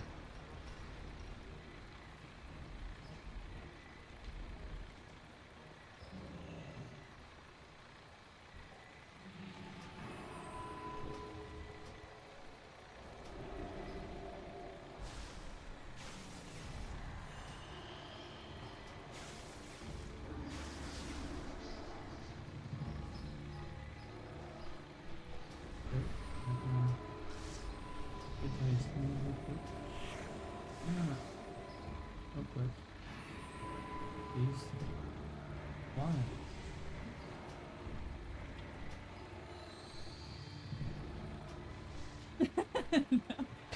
Jeez. That's our problem. We took damn. I'm here for the Hot Wheels content, dude. I still need to keep leveling it. I keep forgetting. Y'all got so. I've been playing too much MoP beta, man. Alright, well, hurry up. What is my YouTube chat? Can't read YouTube chat. Is Mage streaming? Yeah, I think so. I actually don't think Priest Mage is the best Priest comp. I actually think it might be Priest Woodwalker or Priest Hunter. I think Priest Mage is second or third. I get weaker as it tops up on your nameplate. Which one? Some of them are weaker or some of them are not. All of my UI is in the sub channel on my Discord. You're in.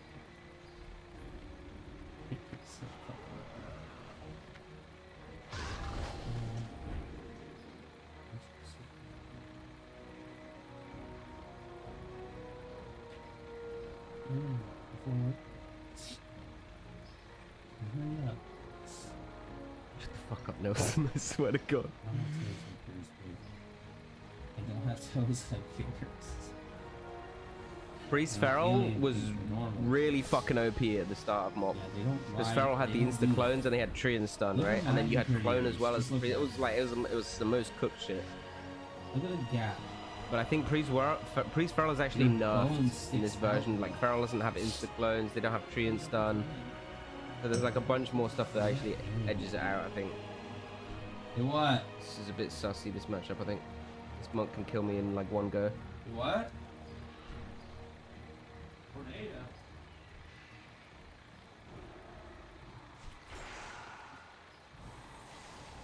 Damn, I shouldn't have gone for the MC.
What it's the when you look at radar and you see there's different modes.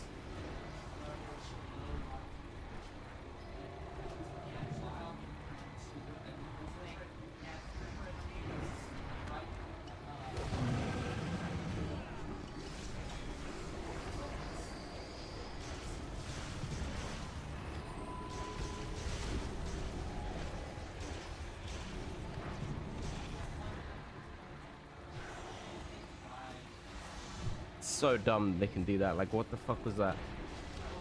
Do one go. The most giga dam of all time. I need to imp in a fire against this, I'm pretty sure. No, I can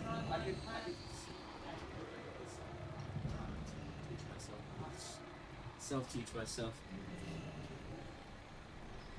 Yeah, you're gonna come with me too. It's a dream of mine.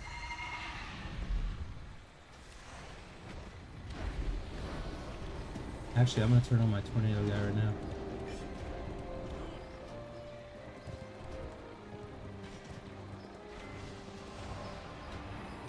None of them are streaming right now?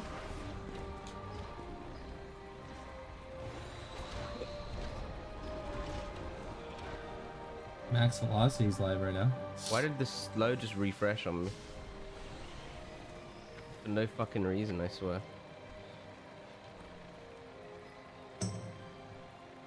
Alrighty, welcome back everybody to our latest severe weather coverage. Hope everybody's having a good afternoon or evening so far. We are going live with severe weather outbreak coverage across the Midwest and the northern and central plains, where we are expecting the potential for very large hail, damaging winds, and also a few tornadoes this afternoon and evening. And we are beginning off with at least 2 tornado warnings right now, both of which are in South Dakota. We are beginning with the one that's currently located near Clear Lake, that is currently rapidly rotating, that is currently going towards Minnesota. So this is located right now near Clear Lake and Altamont, moving to the east-northeast at about 25 to 30 miles per hour. Right now on radar, we have very strong rotation, and we've been seeing rapid motion inside of the storm here over the last several minutes. All the chasers on the bottom of your screen are all on the storm right now, and you can see the velocities couplet is very tight just off to the west of Highway 15, and this will be moving towards the town of Altamont and eventually approaching Clear Lake in South Dakota over the next few minutes, eventually going towards Gary and then entering into western Minnesota. I want to go first right off the bat to Storm Runner Media, who is currently underneath this particular area of rotation, which is very strong. Look at that motion right there. This thing is about to drop a big tornado if it drops. Like, we're talking about a potential for an intense tornado if this thing is able to drop here in the next few minutes. It has been rapidly rotating for literally upwards of 10 to 15 minutes now. It has not yet dropped a tornado, but it has been very, very close. But you can see that left to right, right to left motion, all going in a counterclockwise direction. And so again, this thing is attempting to drop a big-time tornado just outside of Clear Lake here in eastern South Dakota. It will be going into western Minnesota here soon. But again, this is just a crazy look at the storm, and again, it's really trying. We got a large wall cloud right there, rapid rotation. So again, this is Storm Runner Media just outside of Clear Lake right now in South Dakota. Latest radar scan still showing very strong rotation, bottom right of your screen. It's going to be moving towards Altamont Highway 15 over the next few minutes. My goodness, this is crazy. Also, this is a view of the wall cloud from further back from Connor Croft. You can see how large the lowering is there from a little bit further of a distance. This is obviously underneath our area of very rapid rotation. If you are in Clear Lake, South Dakota, if you're in Altamont, you need to be in your safe place. I mean, again, this thing could literally drop a huge tornado in the next couple minutes. This is literally insane. Is it shaking? By the way, the other tornado warnings, bottom right of your screen, it's east of Rapid City. I was going to talk about it. It's mostly a wind threat. We're still watching for damaging winds up to 70 miles per hour on that storm. And golf ball-sized hail that is moving towards Phillip and I-90, but really does not look tornadic as of right now. The tornado warning here in eastern South Dakota is the only one that looks imminent for a tornado. And you can see, again, it is rapidly rotating just to the west of Canby, Minnesota, back over near Clear Lake in South Dakota. This thing is literally trying to drop a huge tornado here in the next few minutes. It is on, by the way, this area of rotation is on the west side of the supercell. It's just northwest of Clear Lake. You can see kind of the hook. We're in a little bit of a radar hole, but that's the area of rotation. It's on the west side of the storm, moving to Clear Lake here over the next few minutes. I agree, guys. It is very, it's definitely rare to see as clear rotation as we got. This is a very photogenic area of rotation, too. Anyone know why some monks do the most lower? giga damage? Lower. And other monks are doing like they're just tickling balls. Oh, I didn't even know they were. This is what we're gonna be doing. Damage rotation. How cool would that be? I want to throw this out there, by the way. Today is the last, How cool would that be? well, probably the last chase for Dwayne, aka DL, who is with Storm Runner Media. So this could be the last time he sees a tornado for at least a little while, because this is the last day storm chasing, I think, for a while. He might chase again tomorrow or Monday, but. You on the rib cam? Oh, it's gonna drop. It kind of goes on top of what we're already seeing. But again, this thing is really trying to drop a tornado right now. It is rapidly rotating. This is also Connor's view a little bit further back to the east. He's near Clear Lake. But you can see how rapidly it is rotating even from a distance. And again, I think there's a very high chance this thing produces a tornado in the next few minutes as it approaches Altamont and Clear Lake here in South Dakota. So yeah, if you know any friends or family in this area, make sure that they're aware of this. I follow this guy and I follow the other guy. This could easily drop an intense to violent tornado with how rapidly it has been rotating. You like storms? Reflect, you little pussy. Let's see, it's still rapidly spinning there. It is definitely trying the hardest it can, chat.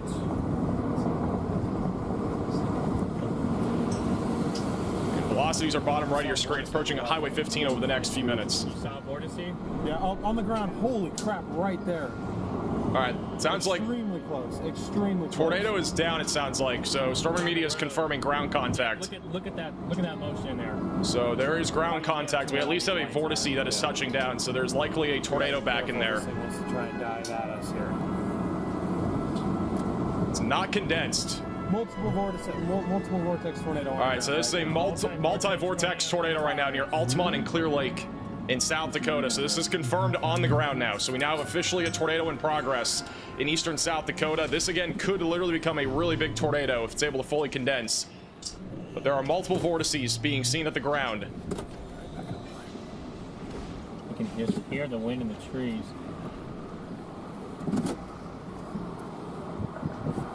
This is absolutely insane. My goodness, this thing is literally It'd just be all so good to spinning. know Right there in the exactly middle, how many stacks very this bottom of your fucker screen. has. That's where the vortices are being spotted. Can't fucking see because of the number.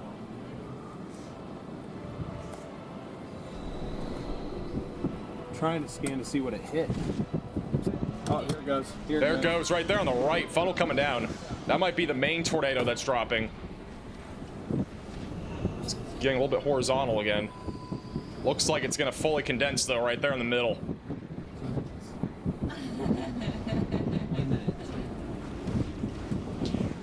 There it goes on the ground right there. Extremely close range. So we got a tornado down, right in the middle of your screen. This is coming up on Altamont and Clear Lake in South Dakota. This is fully touching down now. Those reflected It's also Connor's view. You can see how horizontal the funnel has gone, which is now actually a tornado that is fully touching down. Stormer Media is literally right next to this thing. Again, this whole thing is rotating, so if it's able to all condense into just one big tornado, this thing could literally be huge. You can see the ground contact right there, though. This is down in a field. So there's 100% a tornado here that is ripping through a field. This is going to be coming up on Altamont over the next few minutes.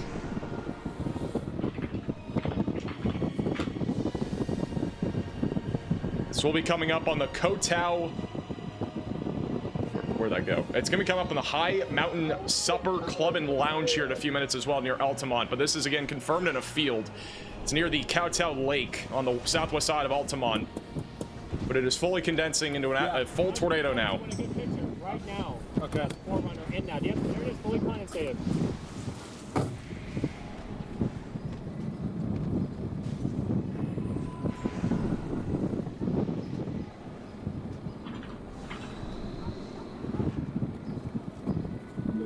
There it goes. Tornado fully on the ground, guys. Fully on the ground.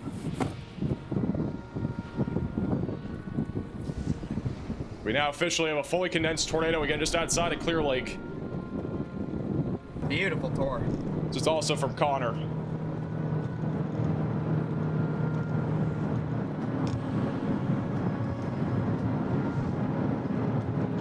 We don't have a CC drop yet. Again, it is in a field. This is a golden opportunity.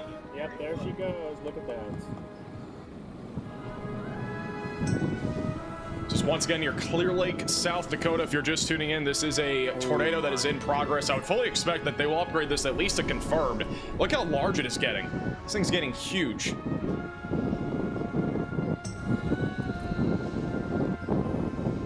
Wow, look at how rapid that motion is. This looks like violent motion at the surface. This is literally ripping through a field right now. This could easily go to a PDS tornado here in a few minutes. You guys see that debris in there? It's lofting some debris, but there is intense to violent motion with this tornado. It's in a field, but it will be coming up in a more populated area near Altamont and Clear Lake. There's about 2,000 people in this tornado warning in eastern South Dakota. If you want to go what you want to do. I mean, we can meander east The a little monk just bit. can't fucking die. Like, he's just pottering about the whole game. It's Right? also from Connor. Look how large the tornado's getting. Building his sims. It's getting fucking About to be high, an so extreme close range intercept. Look at that guys. little vortice on the Very right too. rare opportunity. There's We are a gonna lot, get extremely a close lot up of there. vortices.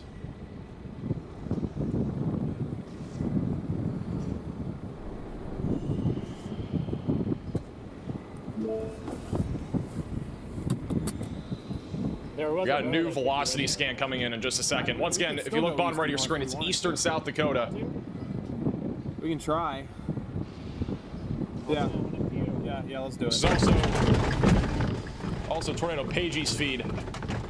And fucking shot, bro. 100%. We on 59 down.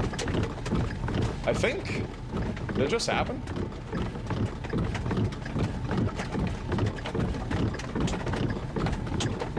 Is it for sure? Okay, bottom left of your screen, I think they just proposed. I think they literally just proposed. In front of the tornado. Or bottom left of your screen. They literally just engaged. Tornado Pagey and Bryce Shelton.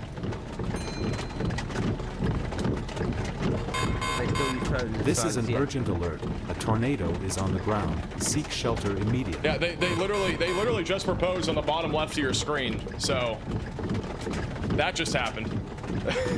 That's the first time that's ever happened on our stream, by the way. So congratulations to Tornado Pagey and Bryce Shelton. Dude, I've had my This is back to the, again, we still got a tornado obviously in progress. This is coming up on Altamont and Clear Lake right now. This is a huge tornado. They have upgraded this to a confirmed tornado warning. Yeah, I really think this already meets PDS criteria. But once again, this is now upgraded officially to a confirmed tornado. This is located near Altamont. It is near the Kowtow Lake, near Highway 498. Going towards Altamont and also Highway 15 over the next few minutes in Turnerville. Again, seek shelter if you are in this tornado warning. Get away from windows and get on the lowest floor possible. Once again, we got a large tornado in progress. This thing is huge. Oh my god. That was insane. I can't believe that. I'm crying. It is official. They are proposed. They are engaged. Need a W spam in the chat for Tornado Pagey and Bryce Shelton. It's so beautiful. Oh my gosh. That's awesome. All right. Connor's literally next to this tornado. Violent. This tornado has very violent motion.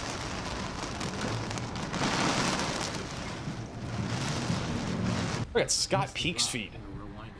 Holy crap, this thing is definitely intense to violent. Again, this is literally coming up on Altamont right now in South Dakota. This is a huge tornado. It says violent motion though near the at the ground level.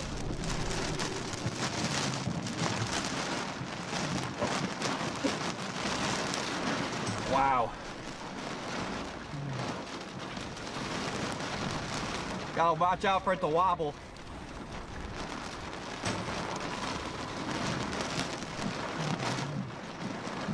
Gotta make sure it doesn't wobble or expand here. I'm about to run. It's coming at me, I think. Might be coming at me here. This is also Scott Peak's view. Again, this is a huge tornado. It's about, assuming this thing stays on the ground, it is literally about to hit the town of Altamont in South But I Dakota. can't get behind it because it might have produced damage.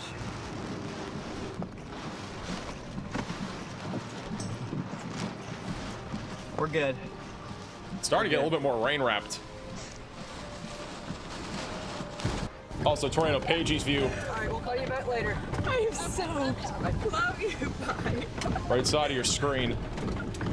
I am soaked.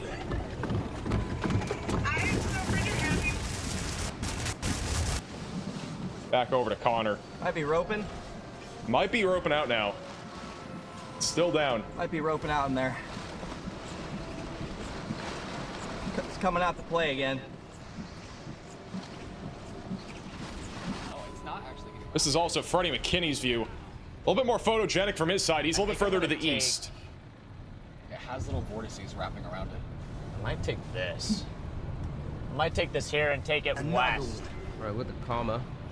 Wow, it's a big tornado, dude. It has little satellites, dude. There's a satellite? There was a little satellite. Wow. There was a house that was sort of hit. I mean, they look relatively okay, and it honestly looks abandoned, so. Apparently a home was hit by this tornado, but it sounds like it was abandoned. A new wall cloud developing to the left. According to Storm Intermedia, there's also another wall cloud forming. I think that's near Clear Lake. So we got a tornado down, and then we have another wall cloud forming. Yep, big cone though. Maybe a new circulation developing. So, might be trying to. If you look bottom right of your screen, this is the main tornado, which is now moving to Altamont, South Dakota. The other new area of rotation is developing east of Clear Lake. You can actually see it more clearly on. Recondense here at some point. Back to.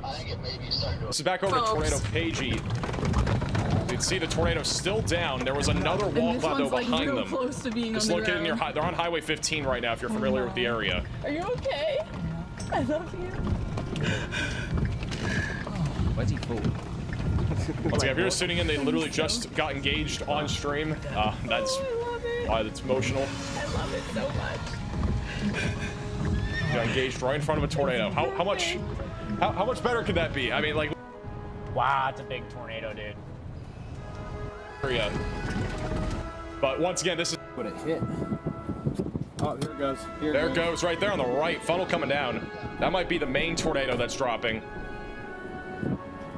It's getting a little bit horizontal again. Looks like it's gonna fully condense though, right there in the middle.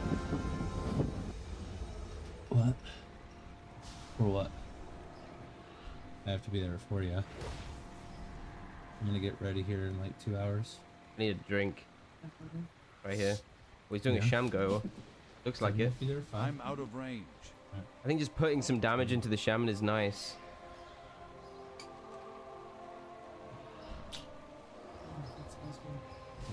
It's not like teach me well or something. It's really lightened. Yeah. It's crazy. Keep up with it. Another one. Once you wake up, once right before work, and then once before you go home.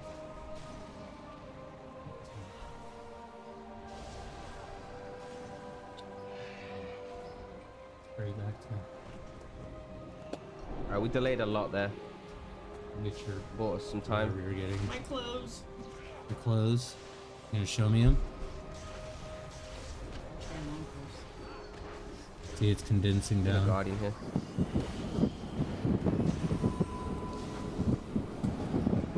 There it goes on the ground right there. Extremely close range. So we got a tornado down, right in the middle of your screen. This is coming up on Altamont and Clear Lake in South Dakota. This is fully touching down now. It's also Connor's view. You can see how horizontal the funnel has gone, which is now actually a tornado that is fully touching down. Oh, that is a fucking Stormer Media is literally right next to this thing. My boy. Again, this whole thing is rotating, so if it's able to all condense into just one big tornado, this thing could literally be huge. You can see the ground contact right there, though. This is down in a field. So there's 100% a tornado here that is ripping through a field. This is going to be coming up on Altamont over the next few minutes.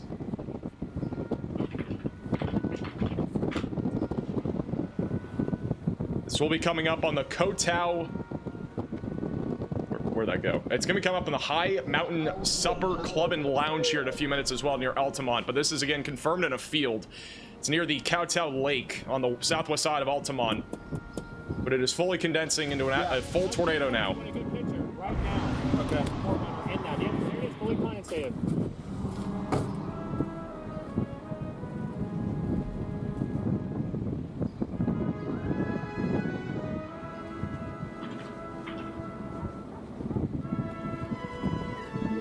There it goes. Tornado fully on the ground, guys. Fully on the ground.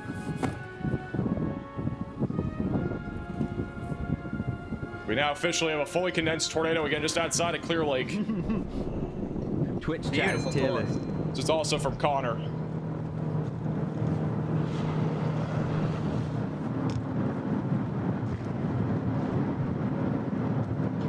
Don't have a CC drop yet. Again, it is in a field. This is a golden opportunity. Yep, there she goes. Look at that.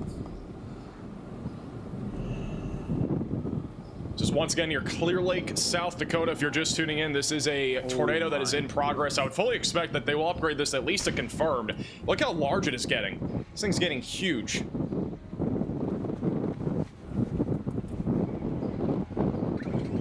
Wow, look at how rapid that motion is. This looks like violent motion at the surface. This is literally ripping through a field right now. This could easily go to a PDS tornado here in a few minutes. You guys see that debris in there? It's lofting some debris, but there is intense to violent motion with this tornado. It's in a field, but it will be coming up on a more populated area near Altamont and Clear Lake. There's about 2,000 people in this tornado warning in eastern South Dakota. If you want to go, what you want to do? I mean, we can meander east a little bit. It's also from Connor. Look how large the tornado's getting. It's getting. This is about to be an extreme close range intercept. Look at guys. that little vortice on the right too. There's we are going to get extremely close. A lot of to this. vortices.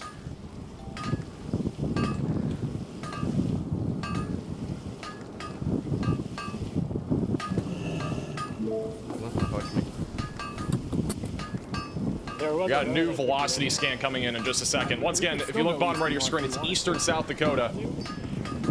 We can try. Yeah, let's do it. This is also tornado Pagey's feed. And yeah, they threw everything at me. They don't get the trap, which nice. I think did it just happen?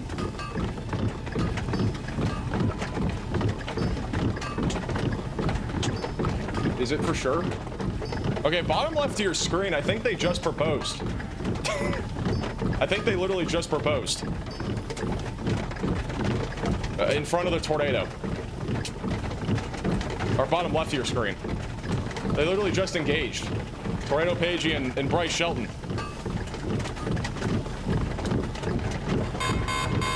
This is an urgent alert. A tornado is on the ground. Seek shelter immediately. Yeah, they literally just proposed on the bottom left of your screen. So that just happened.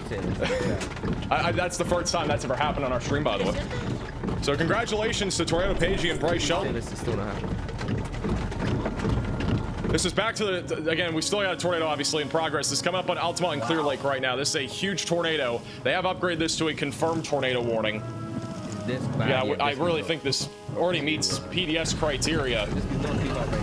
But once again, this is now upgraded officially to a confirmed tornado. This is located near Altamont. It is near the Kowtow Lake near Highway 498. Going towards Altamont and also Highway 15 over the next few minutes in Turnerville. Again, seek shelter if you are in this tornado warning. Get away from windows and get on the lowest floor possible. Once again, we got a large tornado in progress. This thing is huge. Like more tools than basically any other. Oh my god. This just doesn't really have anything. Yeah, it's got like a spirit shell, right? Which you have to stack by spanning backing. I'm crying. It is official. They are proposed. They are engaged. We need a W spam in the chat for Tornado Pagey and Bryce Shelton. It's so beautiful. Oh my gosh. That's awesome. All right. Connor's literally next to this tornado. Violent. This tornado has very violent motion.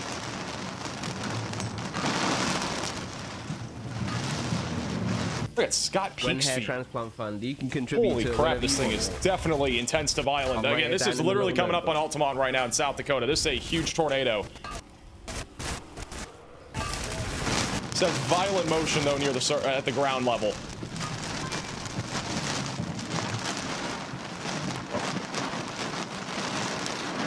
Wow. Gotta watch out for it to wobble. Hi, how are you? Gotta make sure it doesn't wobble or expand here.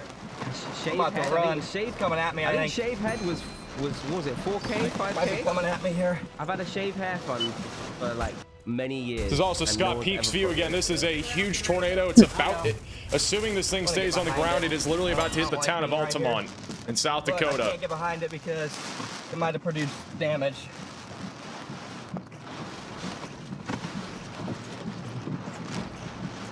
We're good.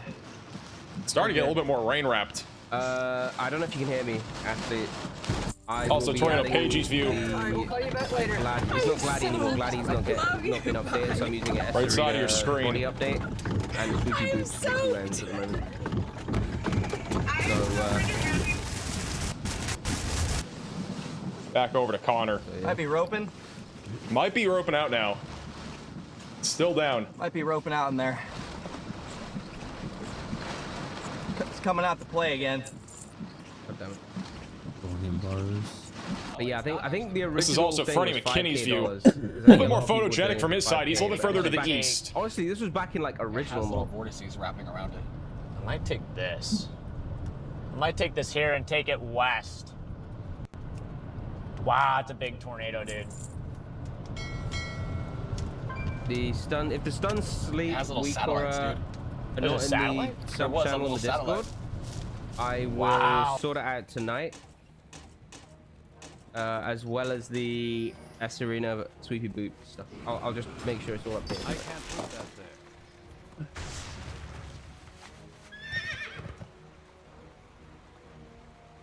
Saudi Prince that loves Soda Forever, right?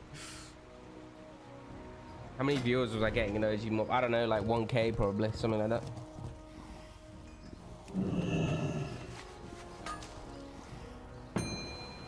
What chakra do you use mostly is holy? The yellow one.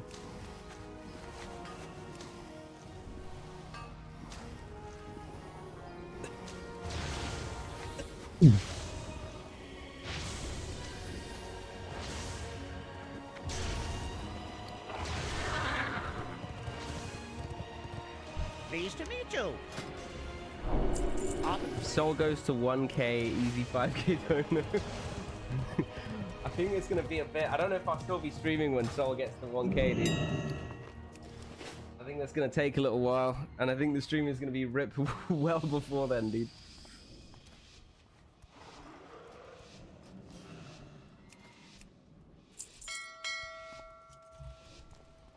Oh, fuck, man. Sorry.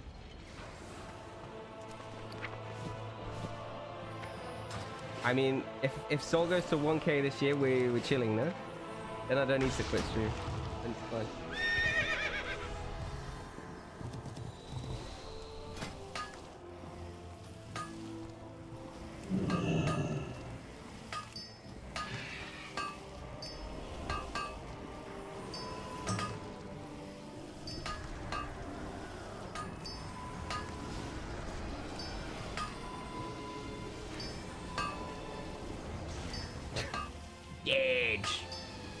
Did not run every global.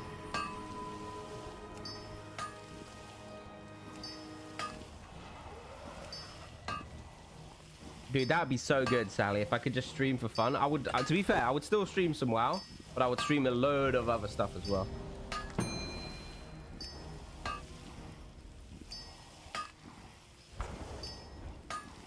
Did you see the pizzeria that got 10K Bitcoin for a pizza finally cashed out? Bro, they did a good hold, bro. Holy shit. TFT streams coded. Yeah. Alright, here we're gonna run in a sanctum. We got the unconventional glyph set up here, dude.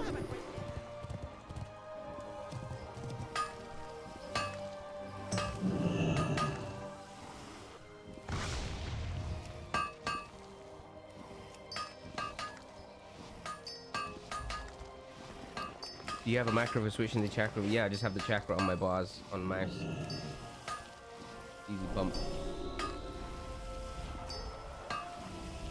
Isn't this the shaman we just faced? Is this like the only guy playing shaman or what?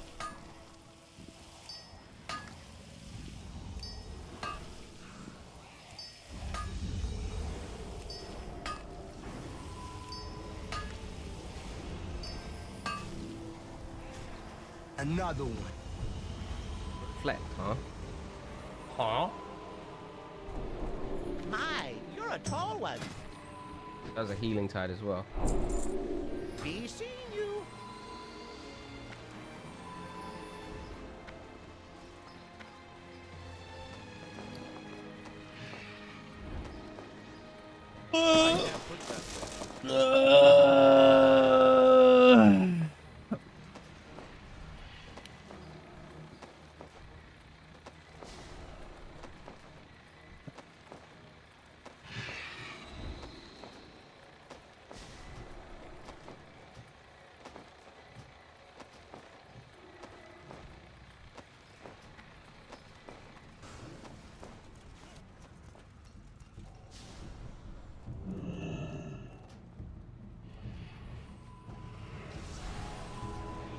Another one.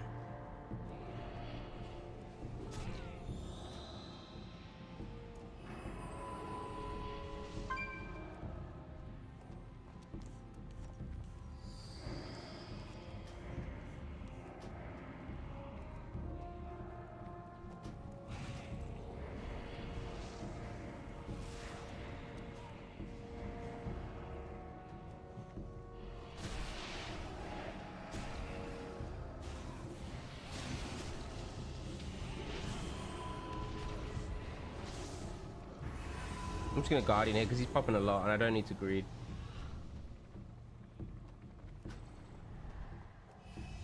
Maybe it was a bad choice, but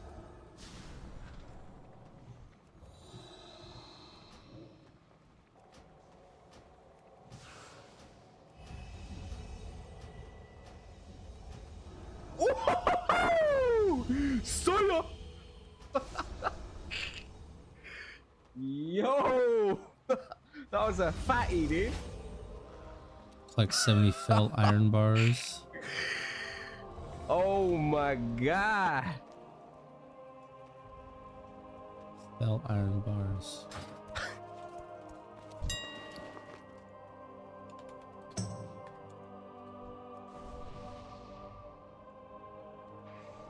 I need 70 of these.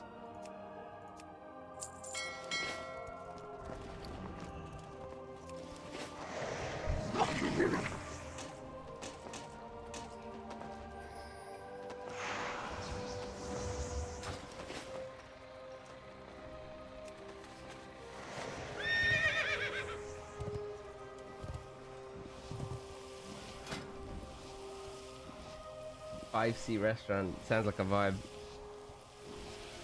Oh shit, I have the wrong spec.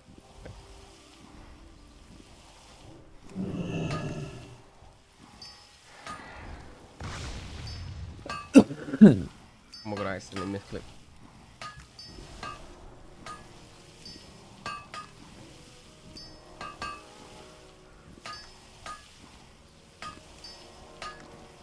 The little fucking reflect. Holy hell, dude.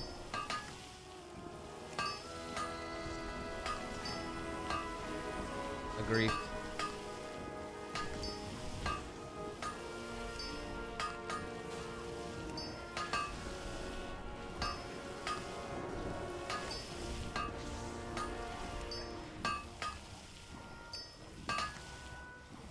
Dude, the fucking goggle is so bugged.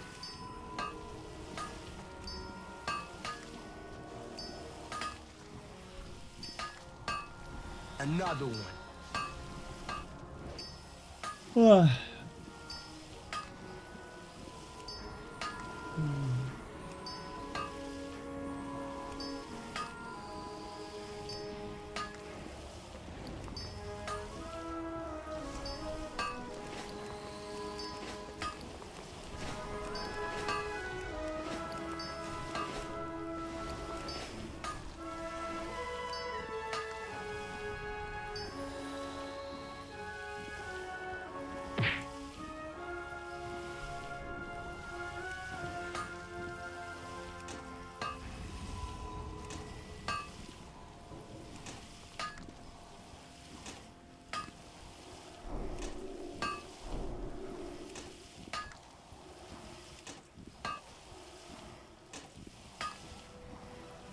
I need to drink.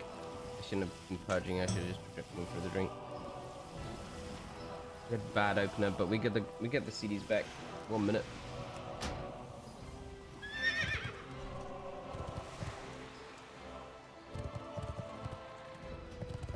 Another one.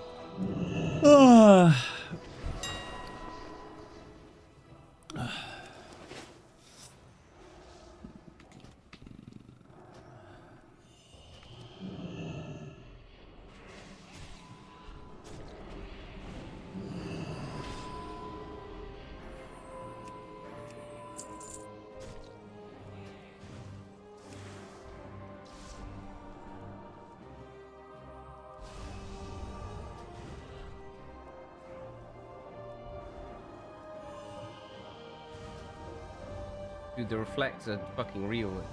Is it the AMS? Is there some reflect AMS?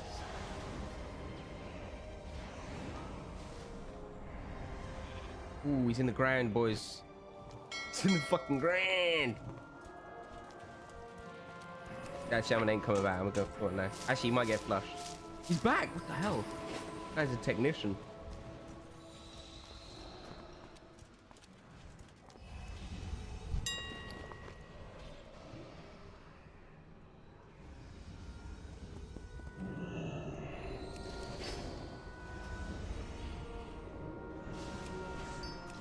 Another one.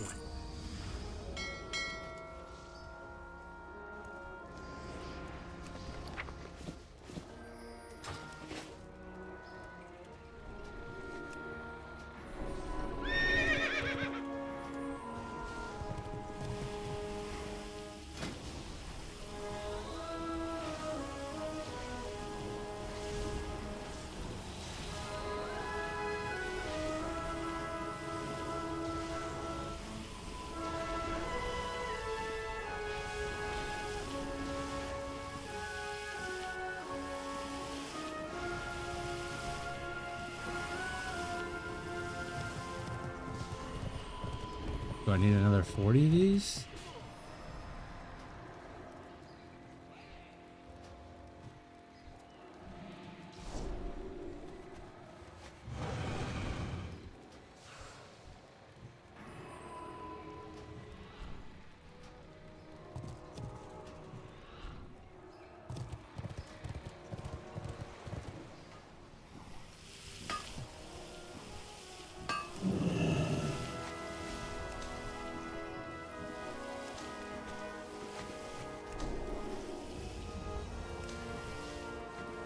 Dice.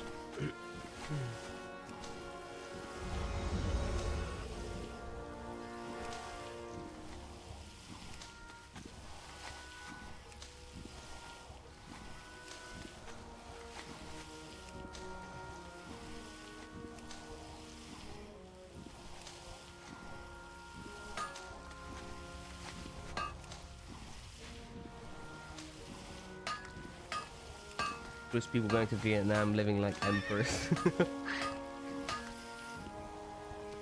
I don't know, man. I need to leave UK. UK is in the bin, man. I swear.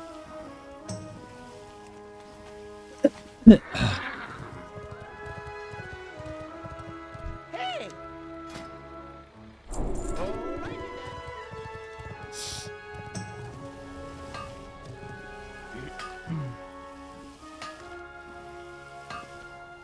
What healer do you enjoy the most?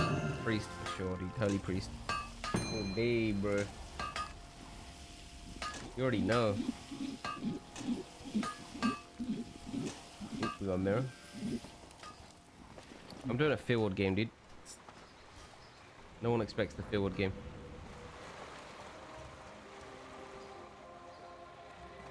Hi, how are you? Dude, I haven't even made a shaman yet on MoP. I wanna be good on monk. I swear. I feel like monk looks like it's fun if you're good. But I'm just so bad at that fucking class. But I've only played about 20 games on it as well, so.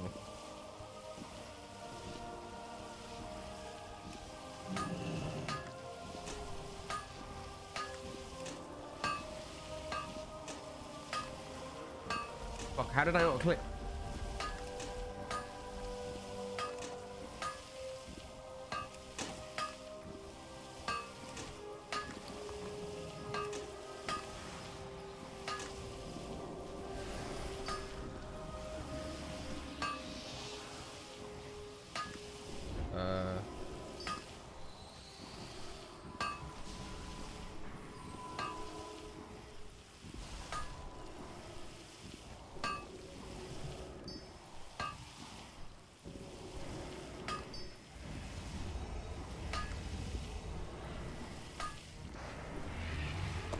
Stealth. Oh, I didn't have stealth. That's why I'm bad.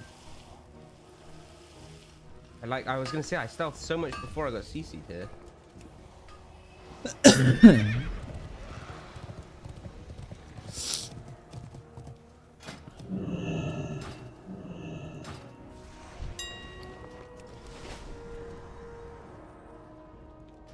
Wait. Smoke.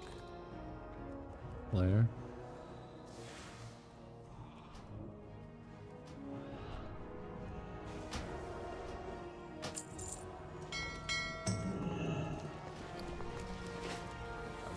here. Ooh, I maybe had a little gap to meld there, dude. I should have spammed it. Good siphons.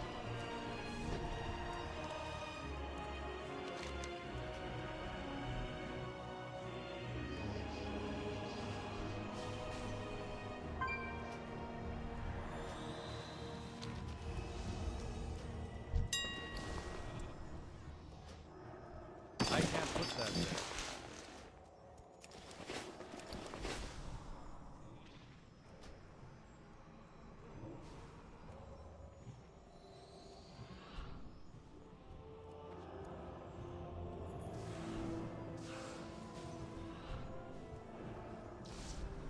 Ooh, he trinket chastised, dude. This guy's crazy, bro.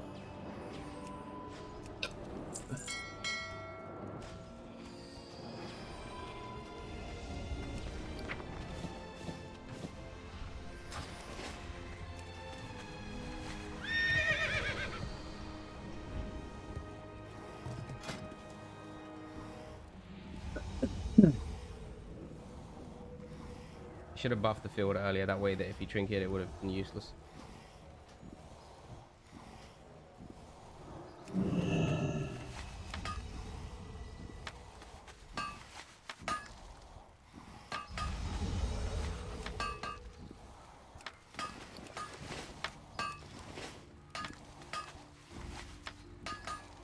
See you later, Sinks. Have a good night, man. Cheers for stopping by, lad.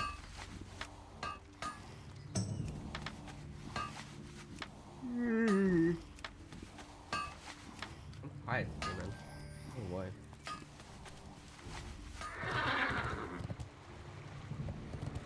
Need assistance? Easy.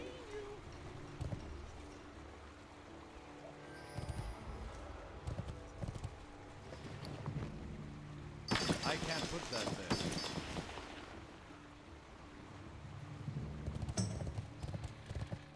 Alright, safe to say I can get rid of all this shit.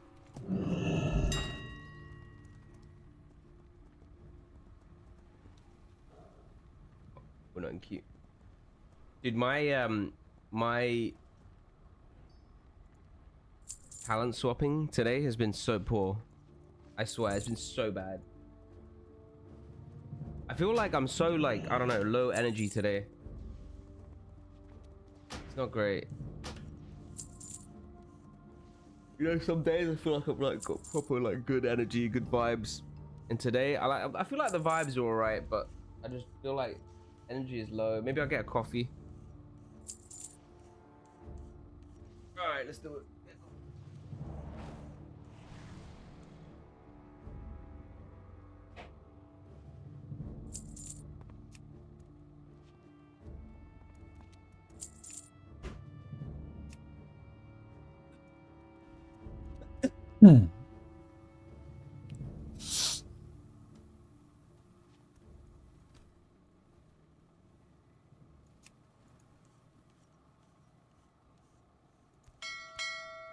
I can't put that there.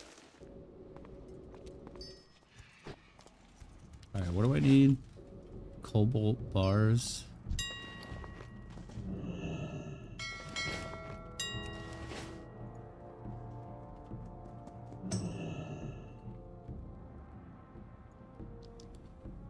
$272.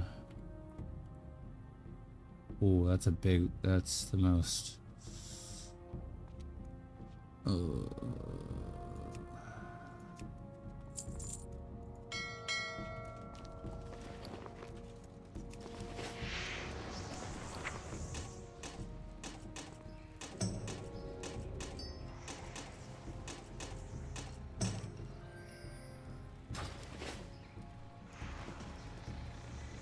Crystallized water.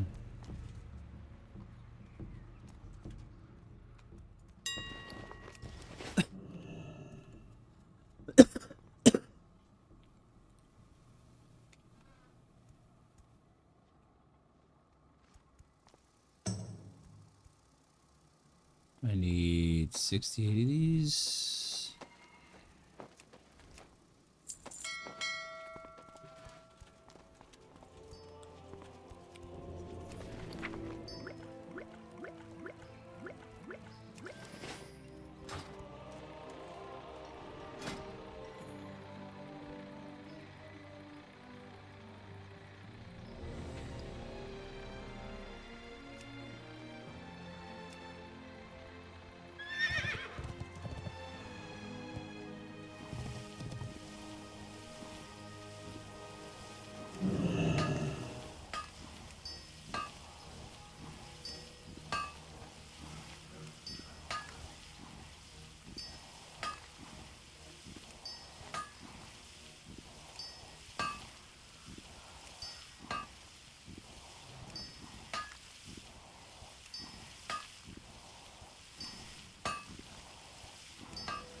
Welcome to our quick start guide for Frost Mage in Mist of Pandaria. This video is going to cover everything that you need to know for setting up your character, which includes the best race, the best talents, glyphs, gear, professions, macros, and so much more. But first, let's talk about what's new and what to expect from your spec in PvP. Now, if you're committed to Frost Mage, you are in luck, as this is arguably the best spec in the entire game and could be one of the strongest variations of any spec ever in PvP. It has literally got everything, including punchy, instant burst, excellent cross CC thanks to deep freeze and blanket CS, on top of a pretty solid defensive kit as well. Thanks to a reworked talent tree, all mage specs get access to Presence of Mind, plus a brand new defensive with Temporal Shield, and even some extra damage thanks to Living Bomb.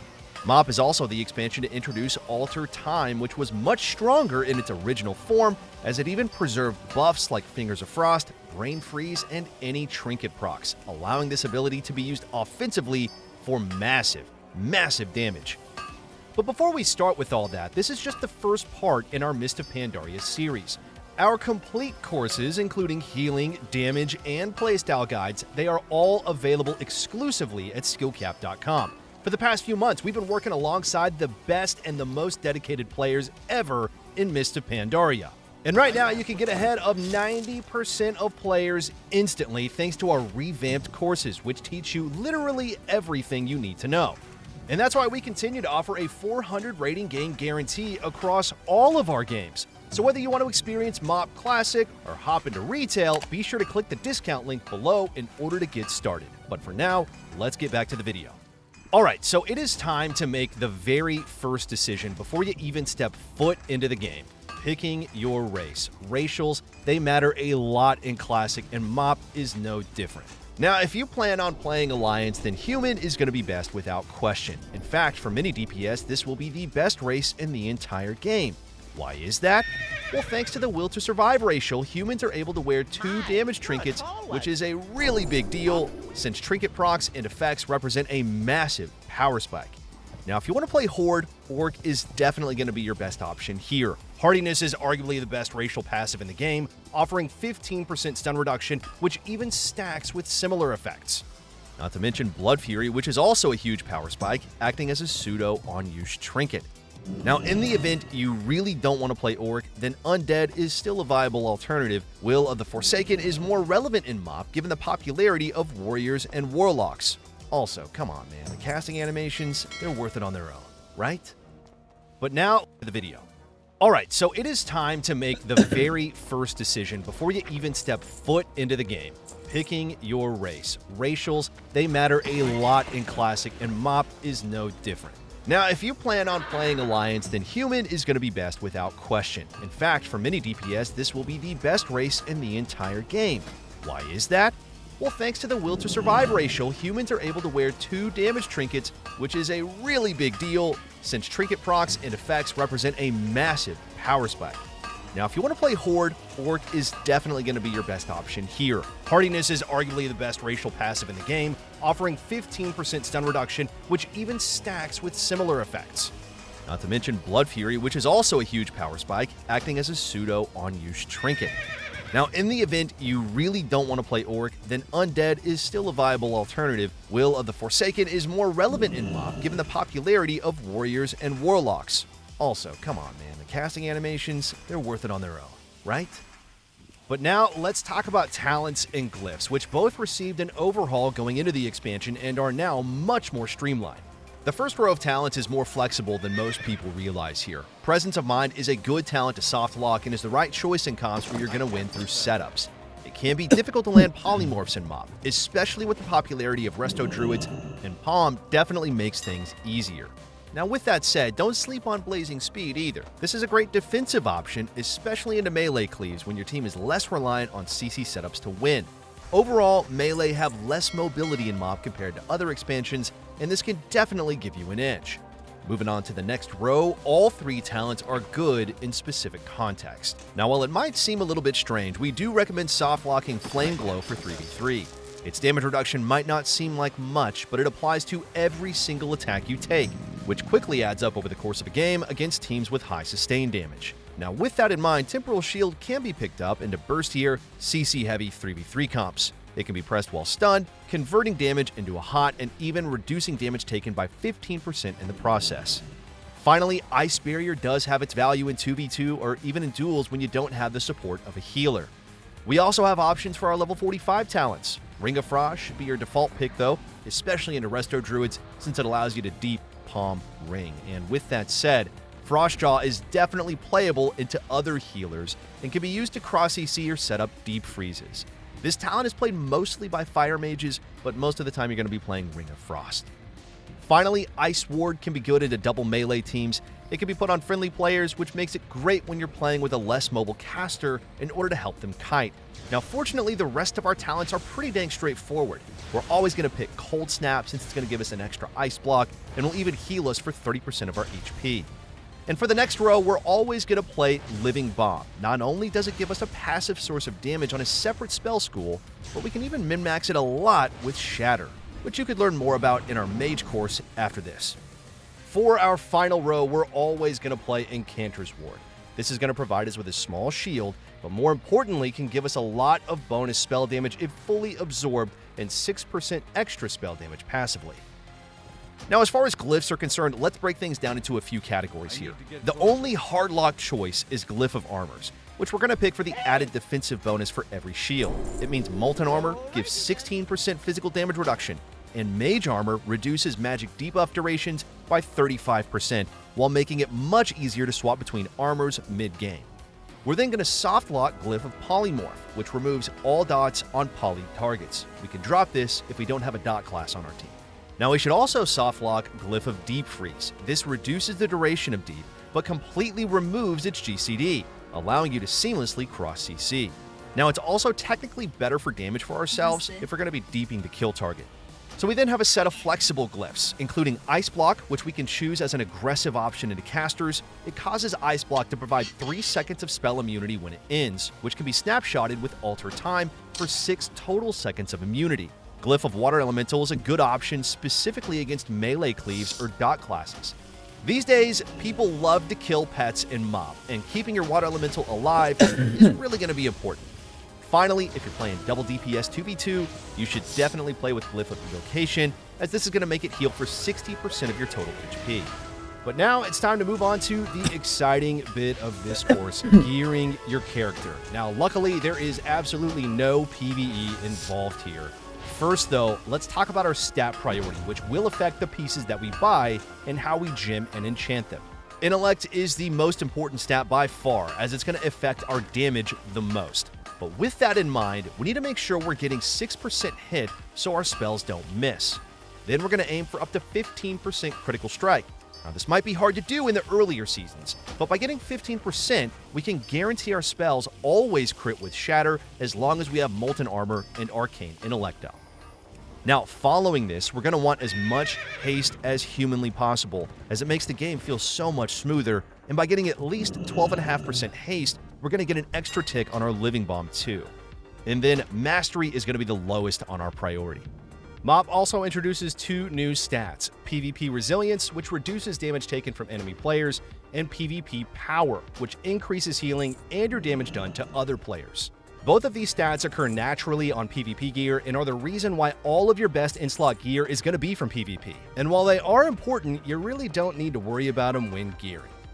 Now, like most expansions, you're going to start by collecting full Honor gear while gradually farming Conquest gear every week to replace each slot with higher item level epics. Now, luckily, the stats on items offered in each slot are exactly the same. So with that in mind, let's break down our BIS lists. For our main pieces, we're going to be wearing all 5 pieces of the Silk set.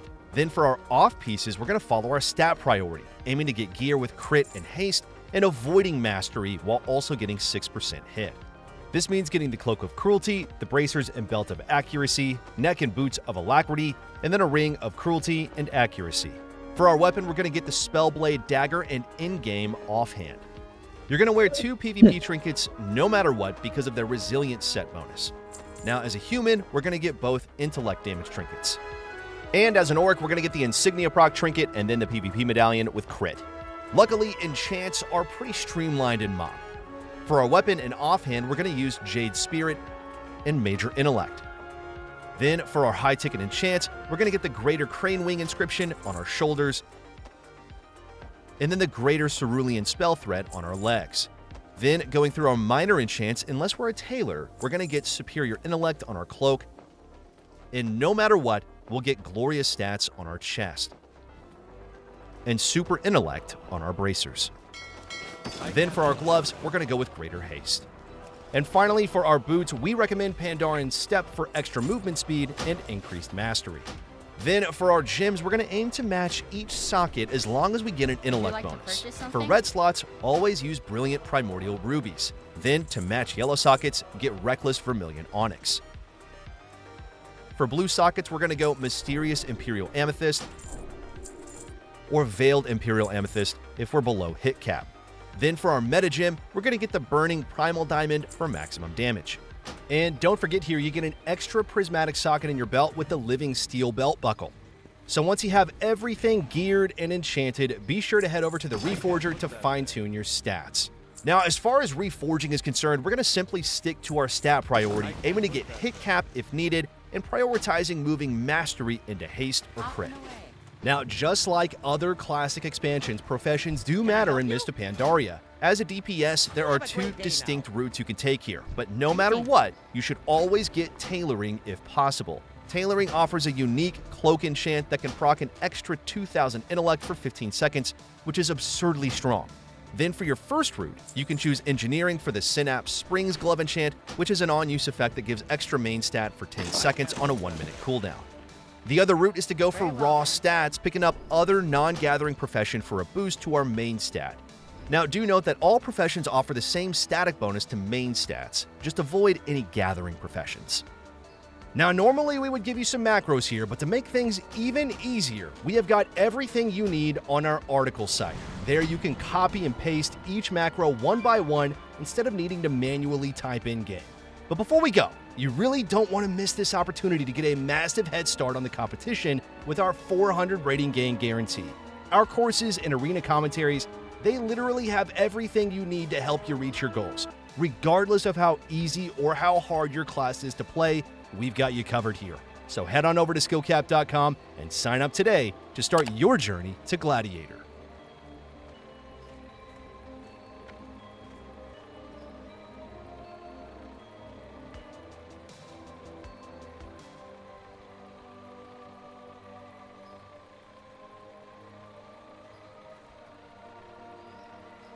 How's it going, guys? Sea-Doo here, and once again I am coming to you with another video with Skillcapped. And this week Skillcapped has given me a list of topics that they want me to rate for what I think is overrated, underrated, and just right. So when you guys hear these topics, I would love to know what you guys think, if some of the things that we're talking about are overrated, underrated, or just right, if you guys think I'm wrong, or if there's some other topics that you guys have about WoW Arena that you want to kind of get out there and you want to leave in the comments that you think may be overrated, underrated, or just right. So the first topic here is Fodum re-rolling. My thoughts on Fodum re-rolling is I think that a lot of people are probably going to say that Fodum re-rolling is overrated. And I wholeheartedly disagree. I think Fodum re-rolling is just right. I think it's just right. I don't think people underrate it. I think it happens probably a fair amount, but I think Fodum re-rolling is something where it just makes the game more fun. I think it allows you to have more knowledge of other classes, so if you do want to play your original class, you understand how to beat the overpowered classes since you're now playing them. You have a better idea of how they're going to work, what is good into them, you know, what's difficult for them. And I think playing alts is something that is very natural in WoW. Coming all the way from like the OG Classic expansions, I remember leveling up characters. I wouldn't even be level 60, and I'd want to try out new classes. I'd want to try the Hunters, the Rogues, things like that. My original class was a Warrior. So I think Fodum re-rolling is something that keeps the game fresh. I think it allows you to kind of see things from a different perspective, and it also makes you not feel as bad, I guess, when you're playing something that is incredibly underpowered. It doesn't feel very rewarding to play, but you could always jump back to that when it does feel good, and you know, it just kind of like allows you to expand your horizon a little bit. Trying different classes and roles. I definitely don't think this is overrated. I would say it's probably underrated. I think there's probably a fair amount of people out there that are kind of like stuck in their bubble a little bit. They don't really want to try different classes and different roles. And this is a little different than just FODM rerolling. This FODM rerolling is when you're just going straight to the top. You know, you're going for those tier lists. You're asking the streamers what the meta classes are. Just trying different classes and roles in general, I think gives you a better perspective, especially, you know, swapping from healer to DPS, DPS to healer. I think, personally, I think healing is the more difficult role, and I feel like when DPS swap to healers, they get a better perspective of how difficult it can be for healers sometimes based off positioning when people are, you know, boxing you out, or your DPS are line of sighting you, or not using cooldowns or interrupts. It allows you to kind of, as a DPS, have more respect for healers, but at the same time, I think as a DPS, when you go from a healer to be a DPS, you realize how important some things are that healers need to do. When I go from healing to DPS, sometimes I often find myself like, wow, you know, why are we dying here? Like, if communication was a little better, maybe I would feel more comfortable, and it allows me to actually be a better healer. So having that different point of view is pretty important. So I think that's probably pretty underrated. Definitely something I would recommend. Having multiple of the same class. Now, I think that this is probably one of the most underrated things you can do in WoW. And I think this is something that I personally don't do, but I want to absolutely recommend this to anybody who doesn't do it. I think that, like, queue anxiety is one of the biggest things I see. People come into my chat and they're like, "Sea-Doo, man, I got 2400, like, you know, or I'm 2350, I want to push 2400, I'm a little worried about it, you know, I don't want to lose rating." Having multiple of the same class allows you to completely rid the queue anxiety. This is a old technique that myself and my teammates used to do in the tournament realms, and some of the top players probably still do to this day. But if you have one character and you're, you know, you're pushing 1800, you get that character to 1800, you achieved your goal.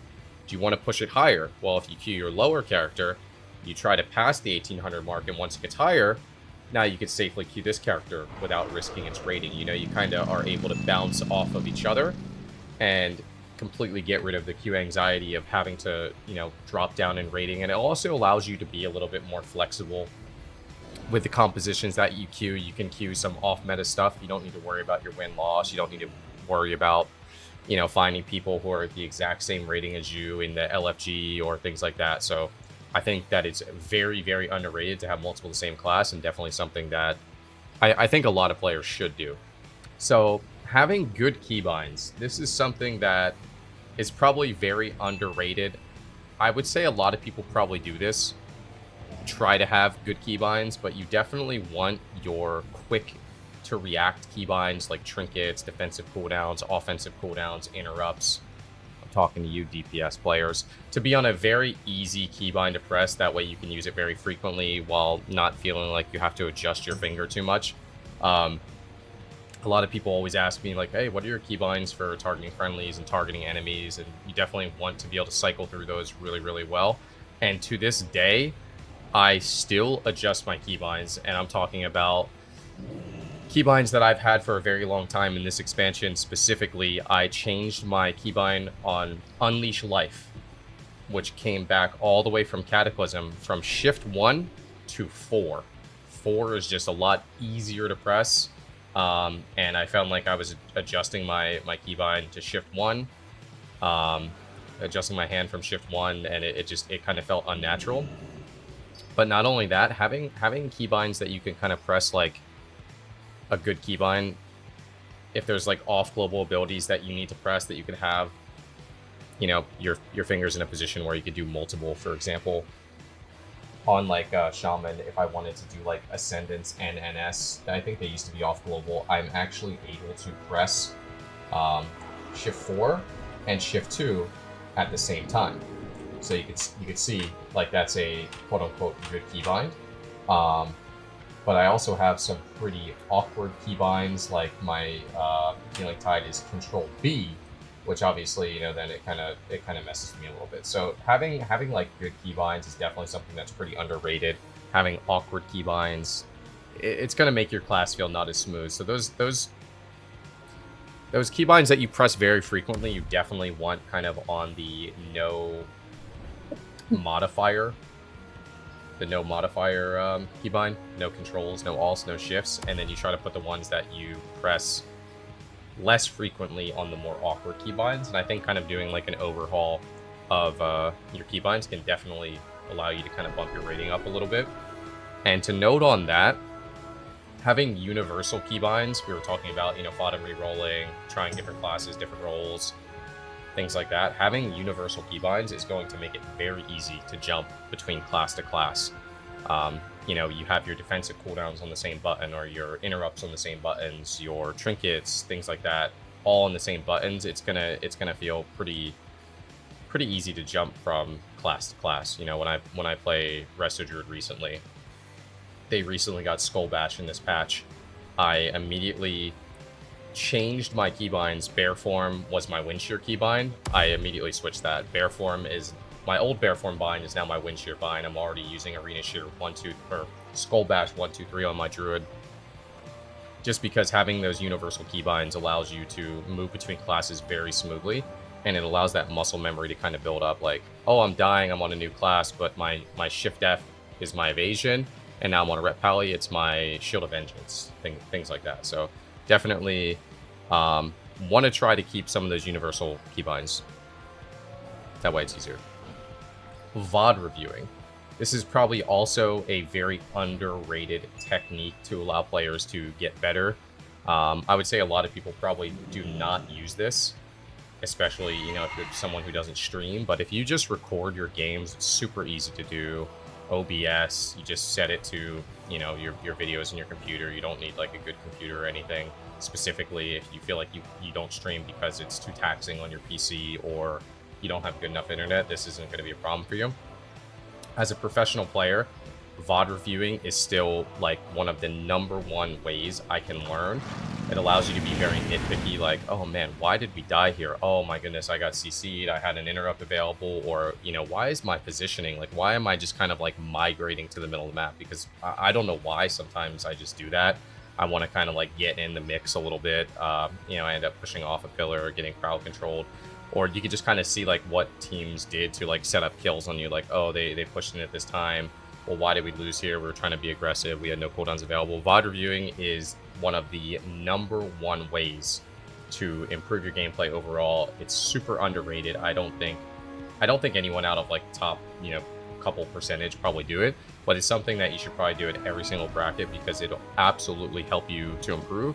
Even if you're not the best, it is so easy to review your own gameplay. I could do it to myself, and you just feel like a pro when you're watching it. Like, oh, I could watch my own play and be like, why am I not doing this here? It's like super obvious. And I feel like viewers can kind of like critique me all the time, and I'm like, why are you guys critiquing me? But then when I am the viewer, I'm like, oh yeah, it does look really obvious here. So VOD reviewing is super important. Having a good UI / add-ons. I would say that this is just right. You know, I don't think people would overrate this. I don't think people would underrate this. I think that this is probably just right. It's just so important to have a good UI and good add-ons. I think the biggest problem with this is that it's such a high barrier to entry, because when people come into the game, they don't know what add-ons they should get. They don't know what UI they should get. If only there was some sort of website that had a fully customized UI already available for you. There is. The skill cap UI is incredible, guys. The add-ons are set to just have every single add-on you need already, and the premium version also allows you to advance that even further if there's more customization that you want. With the Gladiator Losa, the text-to-speech that I get a lot of questions about, the Omni CD, all those profiles, the nameplates. Very, very important to have a good UI, guys. A lot of these things just kind of need to be built into the game. There's not much customization available, but having a good UI as well as the correct add-ons, kind of, when you have the right stuff, it makes it feel like it's a part of the original game that should already be there, and it will just help you, you know, it'll help you tremendously to make sure you understand what cooldowns you have available, you know, what crowd controls are on your enemies at the right time, tracking debuffs, tracking your teammates' cooldown.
it's weird because, okay. You went all that way to do all that. You did. Yeah, because it was supposed to be in emergency and direct what it was.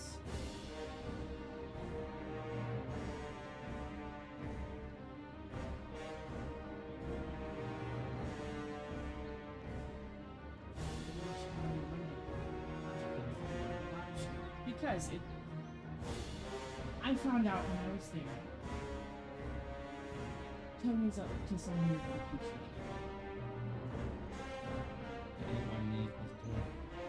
Because I wanted to talk to him. He ended up buying me like health care shit off the same app that I did.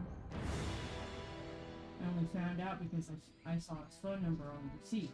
So half the shit that I got today was from him. I walked in that t-shirt. He literally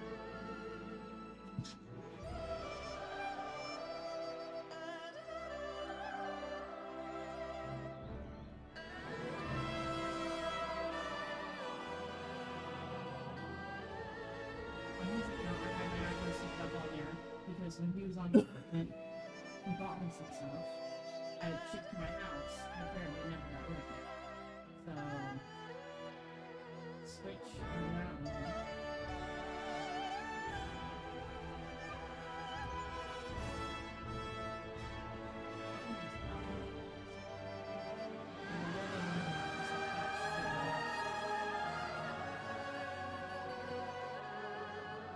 How does that make you feel? It makes me fucking pissed off. It pisses me off because he's using it as a tactic. You're not a materialistic person. I'm not. Why the fuck are you going on and really buying me shit? When I had to block and everything. Because you're a narcissist. That's what they do. He literally bought it the same day that I bought it. Serendipitous. I saw on here. How is he able to track that? Because my address is still hooked up on it. How is he able to see what you're buying? What is that? It's called Shein. It's a clothes app. It's a clothes app. When he was on deployment, I had hooked on my address on there because he wanted to buy me some stuff. Said, okay, cool. He ended up buying me some stuff, and then the address never got taken off me. I had liked a couple things, and he bought those things on Sunday. The same day that I was on my